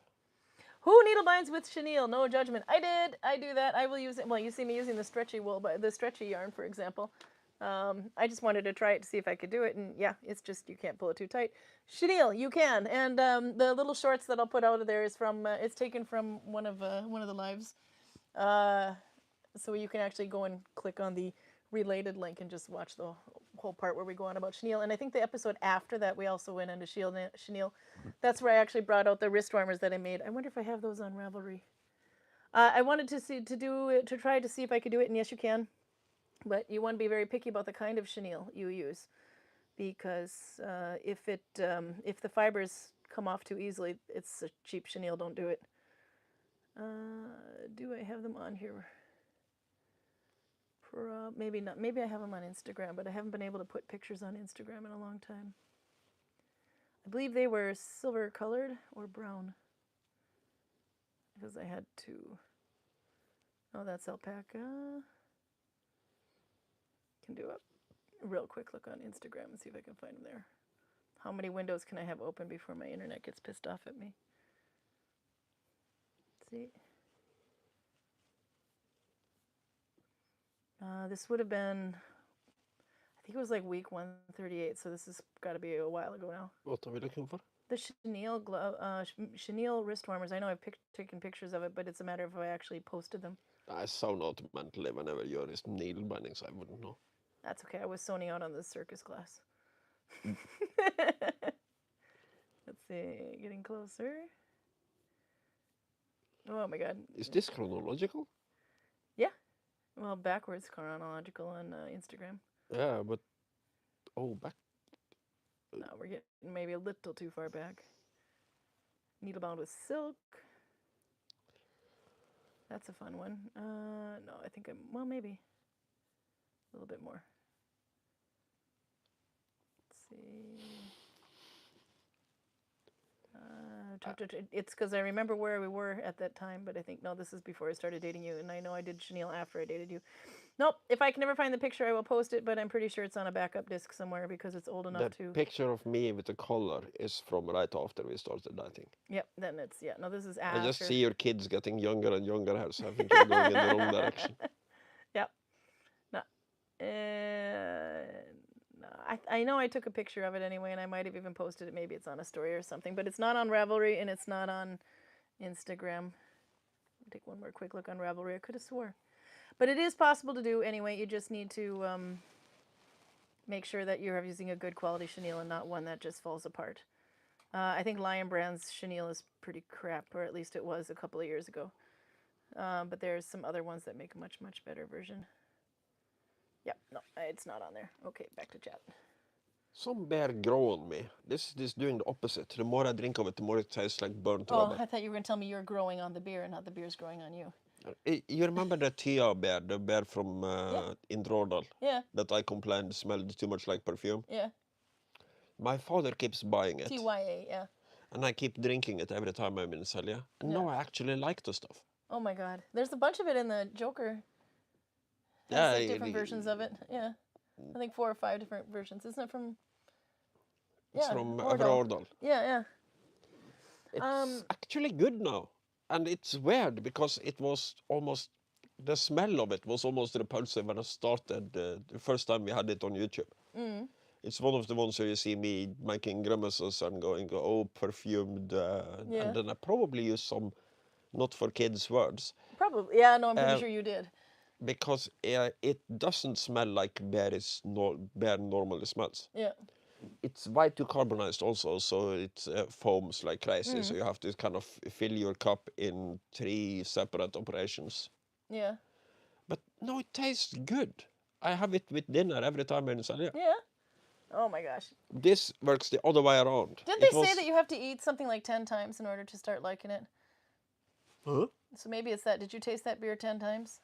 It's more than 10, but Yeah. it kind of grows on me, or I get used like to the cooked carrots. smell. I didn't like them, and after a while, I can actually like them now. There you go. And I'm unfamiliar with the concept of not liking food. I eat everything, as you know. Yeah, except... Nope, you even eat the Baby Bell cheese. There are no exceptions anymore. He didn't used to. Let's see. So, the chenille is actually doable. Anne also points out, by the way, you can use chopsticks to make a needle. I think it was Anne that wrote that. It's in there somewhere in the chat. William used to do that. He'd make little needles out of chopsticks. You just basically drill a hole in it and polish the end, or cut it to length. And he would use those for people who were just trying to learn or wanted to see if they liked it. Nikki said, I picked a silk merino blend for spinning yesterday. That'll be really nice. Silk works well, but if it has if you do spit splice like I do a lot, then you just have to make sure you have at least 30% of wool and a lot of rage in order to get that sucker to felt. This one might have a little bit of wool in it. I don't know. I think it's probably acrylic, but it feels like there's cotton in here too. But I can't felt this, obviously, so I have to do the lazy join. Yeah. It's one of the big American stand-up comics. He had a thing where he was talking about why he doesn't smoke pot. Yeah. And he said, oh no, I like to be high and I like to smoke pot. But the thing is, I just don't like arts and crafts. And everybody who smokes pot, sooner or later, they get into this idea that every time they see an object, they go, whoa, man, I could make a bong out of that. Oh my God. And so if it's a glass or a bucket or whatever, they want to make a bong out of it. And he just doesn't like arts and crafts, so he stopped smoking pot. And I see a little bit of the same with needle binders. Yeah? See, no, chopstick. I could make a needle out of that. You can make a needle out of anything. There was a guy, even a barrette would be workable. There was a guy, the guy that made one out of a spork, for example, because he wanted to start using the wool that he got while he's stuck at an airport. I see one of my splices came out. There. I gotta say that one thing about this yarn is it has a really nice drape to it. It's a little heavy, but it has a really nice drape to it and feels good. It feels good.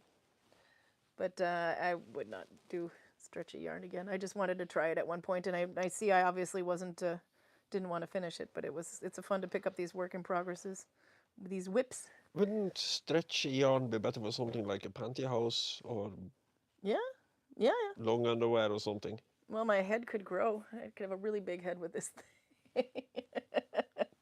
Yeah, no, but it has a nice drape to it. Okay.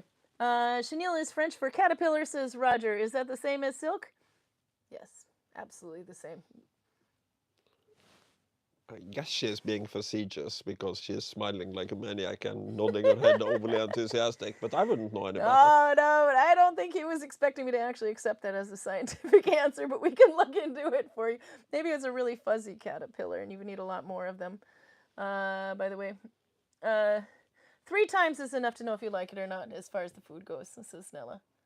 I was thinking it was 3, but then I thought maybe 3 was too few, but to know if you like it or not. But I think you can actually you can actually be quite accustomed to it after a while. I remember in college when I was trying to drink coffee, because you're working full-time and going to school full-time. I don't recommend it, by the way. That did not end well. But anyway, I needed to stay awake so I could study and get up for classes. So then I would try to drink coffee, and I hated it.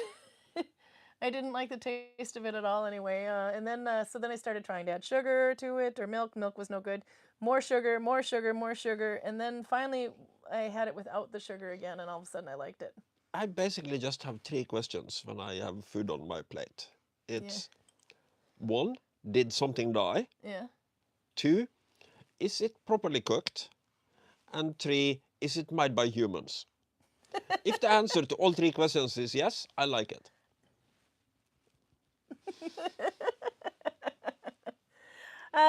James was writing in here too. I saw earlier he posted what he made and I missed it because we were outside at the time. Let's see, it might be a bit further up, but I saw he wrote. Yeah, there he goes. I'm on the 2nd row of the Billum sweater and figure out how to do the whole thing now. Oh, congratulations! Sweaters are kind of is a trick to do. But they're really nice. I have to make one, I suppose. Arlene is here, by the way. Hello, Arlene. Let's see. Karin, for a short. Oh yeah, no, we can make shorts out of all the lives. So if there's that, we actually need, because there's like 261 of these things to go through. And then we have ones like today where we're babbling on for well over 2 hours. If you find one that you like that you want to make, that we can make that we should make a short out of, let me know.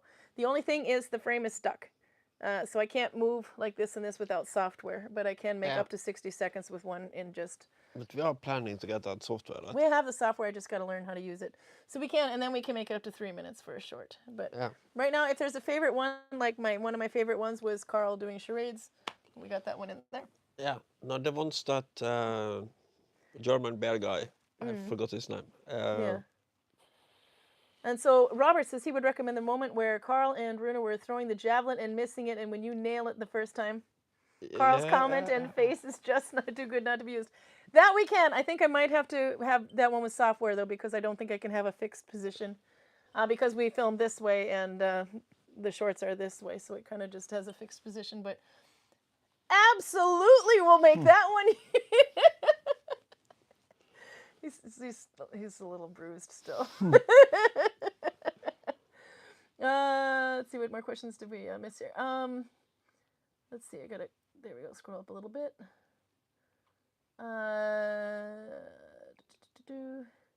It is also, says Nella, that they wear differently. Yeah, we wrote that one. I think we read that one. Poor quality linen actually kills your wool very quickly, so you would need more work and materials all the time. PJ wrote, Westboro never pickets supermarkets for selling the wrong kind of seafood. Nella said the reason why pig is such an impure animal and forbidden to eat is it has to be cooked through, otherwise it can kill you. That makes sense. The pig has a parasite, I think it's called trichinosis or something like that. Yeah, that sounds familiar. Could be a problem. Yeah. The funny thing with that theory is that that problem is much bigger in colder climate for some reason. So it's much more, eating pig is much more dangerous to us than it is to people in the Middle East, but they are the ones who refuse to do it. But I just figure because they like to play and roll around in the mud and they'll roll around in their own urine and feces. There is usually some kind of sensible reason behind the rule. It's usually not completely nuts. Yeah. It might be completely nuts by our standards. And also executing people for doing something that will probably kill them is kind of excessive. You can just leave Charles Darwin alone. He has an important job to do. Nella says, many of the OT rules are very practically reasoned, but we don't think of them today any longer. PJ says his new, where was it? There we go. The new glove looked different because the wool I used originally is all discontinued, but I couldn't get the exact same shades. No, but I think it's good that even if they're two different, if they look a little bit different, I think it's still going to be kind of cool and special because you'll have, the one that was made before and then the one that you made. I think that will be kind of a nice thing, and also to see the interpretation change too. Garcia had to go. Have fun in the UK. I hope we get there. It might. We'll see how it goes. But at least we have some wiggle room to make it to the course. That's okay. It's just a matter of, do we go to Leeds after or not? Leeds is the bonus. Karl needs to get some weapons in here. Let's see. We don't need your face. Just show your hands. Yeah, if I do the stitching, yeah, that's what I found out. I can make shorts out of the stitching, as long as what I say sticks into 60 seconds. But theoretically, I could go to Leeds without you, and I don't really need to be there for the course because I kind of want to see you jump around like a little girl and giggle and squeal outside of an armory. I could just see you. You could technically do that, but okay. Roger says a few years ago there was a hipster trend of feeding coffee beans to elephants, ferments in the stomach, and then the farmers harvest the expensive coffee beans from the elephant poo and sell it to coffee brothers. You have now officially ruined coffee for me. Oh, it's Darwin Awards by Karl, says Anthea. If you have something a horrendously complicated way to do something that creates a decent, it doesn't even have to be good, but it produces a result that is usable. Yeah. So if oh no, this beer was brewed in Belgium. Yeah. That counts for something. But if you say it was brewed in Belgium by blind left-handed nuns, only in the light of the full moon, and only when it is high tide, and the Dow Jones is low, then it's all of a sudden much more expensive. Yeah. Actually, I mean, there was a girl I had back when I was working at the schools, in the school system for the after school system. It was in Ås, which has the agriculture university. It's like Ås is like the agricultural capital of Norway. It has a university there that it specializes in everything agricultural. And a lot of the students that were there came from different countries, or that what we had in the school, because their parents were attending the school, the university. And one of them, she was this cute girl from Nepal. Anyway, in Nepal, and she said, "No, I'm here because my father is going to school at the university over there. He's learning how to make paper from elephant poop." And lots of things you can make with elephant poop. And apparently, elephant poop has a lot of good uses. But coffee, on the other hand, Roger, I think we're pushing it now. Karl is right, says Roger. More adjectives and hashtags makes for higher prices. There was a cartoon, I don't know which one put it out, but it was in the comic strips. Long time ago, and if you ever wanted to try to get out, it was kind of made when people were trying to switch from caffeinated coffee to decaffeinated coffee. And one of them had pointed out that if you needed a motivating factor of this, here's a nice picture of Juan Valdez's mule pissing on a cocoa plant. On a coffee plant. I thought that was kind of funny. Raymond says, my favorite story from the armories was talking to one of the guys who does the show. And he said his favorite thing is that he can tell people that he's a stuntman for the government. That's brilliant. You should be one of those. That'd be fun. Well, on the very rare occasions when I do fight shows in the village, I kind of take a little bit of inspiration from how they do it. Because it's not only the matter of clinging metal against metal, which is what almost everybody we have doing fighting in the village actually does. It's explaining the techniques, explain what you're doing, explain why you are doing it this way. Yep. And you will see how much, when you kind of break it down into the details, fencing match is much more like a game of chess than it is just mindless bashing of metal. Nella says there are wildcats, that eat coffee beans, and those are collected and sold. Mm-hmm. I think there was on the podcast, it's the dead one. You're dead to me. Anyway, I think there was one that was talking about the history of coffee, and they had some interesting things there on that one too. I have to. Do you think the coffee would be more? That might have been the history of chocolate. Sorry, the history of chocolate. Do you think coffee would be more expensive if you filtered it through this fucker? I wouldn't touch it. I don't think he appreciates. No, he just snuggles more. I thought that civet cats were PJ were the animals that excrete the most expensive coffee beans. I might have to switch to chai. Norfolk people, also she says, is like that. Herbs and spices must be picked at the right time of the day with prayers, etc. That I've actually heard of, yeah. And then so Nikki said, yeah, civet's the smallest wild cat, I think, which would actually be like a really big house cat. I think people try to make house pets out of those, and that's not necessarily successful. I think the civets are smaller than this. Really? Oh, I thought they were bigger. I don't know what I'm thinking of. I'll look it up real quick. Civet. There we are. Oh, yep, nope, that's not the one I was thinking of. They're kind of cool. They look like almost like a hyena. Let's see. But a hyena would be a different variety, of course. Yeah, not the one I was thinking of, but still cool. So, next week's going to be interesting. We might be in Norway, but hopefully we're in England by then. It will either be stressed in England or annoyed in Norway. We don't know yet. No, so what we'll do then is, I can post it on my own Facebook because I don't have, I have a lot of friend requests and I don't accept all of them, and this is because if I haven't met you in person, I've got my kids and everything on there as well. So that's the most reason for that, but almost everything I put out is public, so you could just follow on Facebook and you can it's just as if we were friends on there anyway. But I can put something out on the Facebook and maybe in the Nalbinding groups about which day it is and try to give you about a day's notice. We might have to do it on Friday, might be Saturday, could even be Sunday, actually, but we'll pick one of those 3 days anyway and give as much notice as possible. Yeah.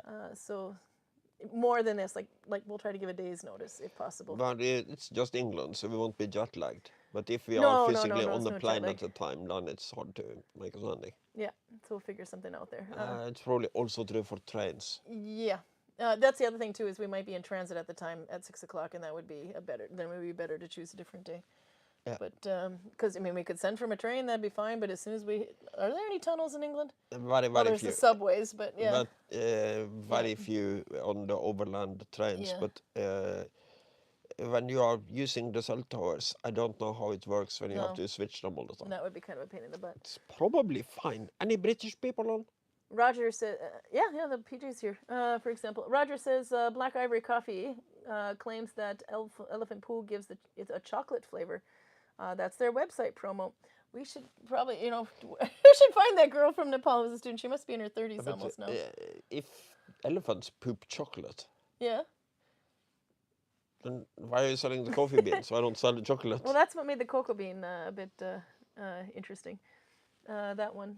PJ says, how the heck do you persuade cats to eat coffee beans? Could you imagine the cat on the coffee bean? That little Gleema game we saw over there is nothing compared. I have never tried giving them coffee beans. For all I know, they might bloody love it. Here, kitty. This little asshole loves Belgian bear, except that one. Oh, that's a really good point, PJ. Max says, anyway, I heard about Joanne Fabrics clothing stores permanently, and I never want to upset anyone, but what's your favorite thing about going there? Mine was yarn for null binding. I agree with you, actually. I don't know what the political thing is, etc., but we had a Joanne Fabrics to Craft in Duluth, and apparently that one is closing as well, or did. I think maybe it actually closed a year ago or so. That one, when it was first coming in, I actually had a temporary job going in, filling up their store when they were opening up. Before they had their grand opening, they needed to get a lot of people in there because it's a lot of product to assemble the shelves and to fill up the shelves and put pricing on everything. That was a fun, I think it was like a 3-week job anyway, and there was like a whole bunch of us that were just in there for that, but I thought that was kind of fun. So I did that as an extra job once just because I wanted to touch all the craft supplies. But that's my favorite Joanne Craft story. I don't know how Michael's is another one that might have, but I don't know where you would go now. I know Walmart has fabric, but when it comes to yarn, you can get some at. I mean, you got all the Red Heart stuff that you can get at Walmart and Target, but I wouldn't recommend it. But there should be a lot more online. I noticed that when I'm on Instagram, for example, I would get ads, and I would get so many people who are making their own hand-dyed wool, etc. And there were so many different ones on there, and the colors that can come up with in the combos are great. The only problem is a lot of them have a thinner yarn, something that you would need at least 3 loops or 4 loops to do. Not quite as thin as this, but a little bit thicker. So another PSA. See, this woman wants to touch all your art supplies. I want to touch all your art supplies. Just ignore me. I might need help. Apparently, civets eat them on their own, and then people go and collect, says Nella. Huh. It's like a drug for them, maybe. Oh, I need more. How much are they paying these cat poop hunters? Oh, that's another one. Because we had that saying there, too, though. Okay, now, how do you extract urine to color your yarn? Well, you can either go behind the sheep with a bucket and wait for it to piss into it, or you can give this man some beer and he'll do it for free on command. So maybe it's the same thing. They just, here, little civet. We're going to hell now. We should probably get going here, by the way. Nikki said, well, elephant dung is just grass and leaves, so that makes sense. Source grew up in Africa. PJ says, I rarely use trains. Sorry, I think they have Wi-Fi, but I could be wrong. I wouldn't risk it on a train, to be honest, but the trains are between about 4.5 hours. Because to get from London to Leeds is pretty quickly, but to get from Leeds to Swindon and Swindon to London can take some time. So that was the one that was anywhere between 4 and 5.5, according to Google. So I think we can. It depends very much on what we are doing. The only things that I, for my sake, wouldn't break up is the actual Royal Armoury. And if we are in the air or on a train, I don't think it's a good idea to send. No.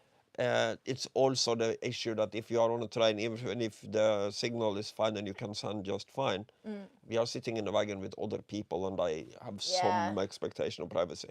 Yep. So we'll find something. It would be nice to be able to just walk around anyway, like we did today.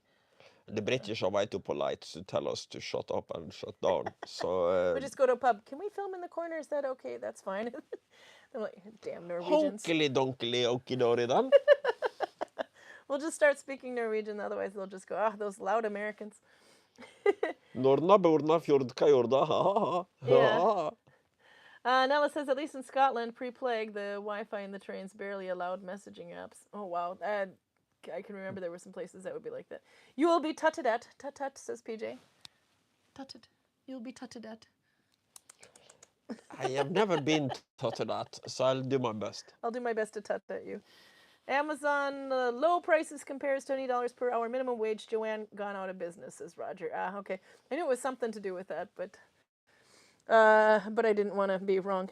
Anyway, it is 8:30, so we've officially been at 2 hours now, which is 1 hour extra. That seems to be the new standard. So. That seems to be the new standard. I don't know what's going to happen when we're in the village more on a regular basis, but next week, but maybe the week after, we can walk down that path again and see that. At least for my sake, I can say that when we are back in the village, I'm probably a lot more tired when we come to this. Yeah, no, that's usually why I start, because then you have a half an hour on there instead of the full hour.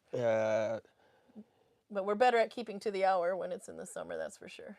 Yeah, because, we're tired. We used to be good at it up until now anyway. Yeah, now we have way too much energy. It's dark the last 3 months or so, we have completely dropped that. We have to end it at some point, but... No. Anyway, so we're going to go practice our tutting. We'll try to put up as much notice as we can. And Karl actually got 3 glasses. So obviously next week he's not going to have one. But the next 2 times we have a possibility, he will show you another glass and then another glass. They're really quite cool. It's time to put him to bed, folks. Okay, so we will see you next week. We will find you. I don't know where, but either way, the live does stay up. I know that you don't drink beer, but smell it and see. I can smell it all the way over here. Am I the only one who smells burnt rubber here? It smells like weak-ass beer. Like, anyway. It's like somebody put their shoes on a fire. It might be I should probably put my socks back on. I'm pretty sure it's the bear. Just kidding. Okay, see you next week. We will find you anyway. And if you can think of a really good moment that we had in the past, something that you remember the most, we can try to make a short out of. There's 261 of these to go to, all 1 to 2 hours each. And another one, Raymond, we miss you. See you next time. After a little shout out for Raymond. Okay, see you. There.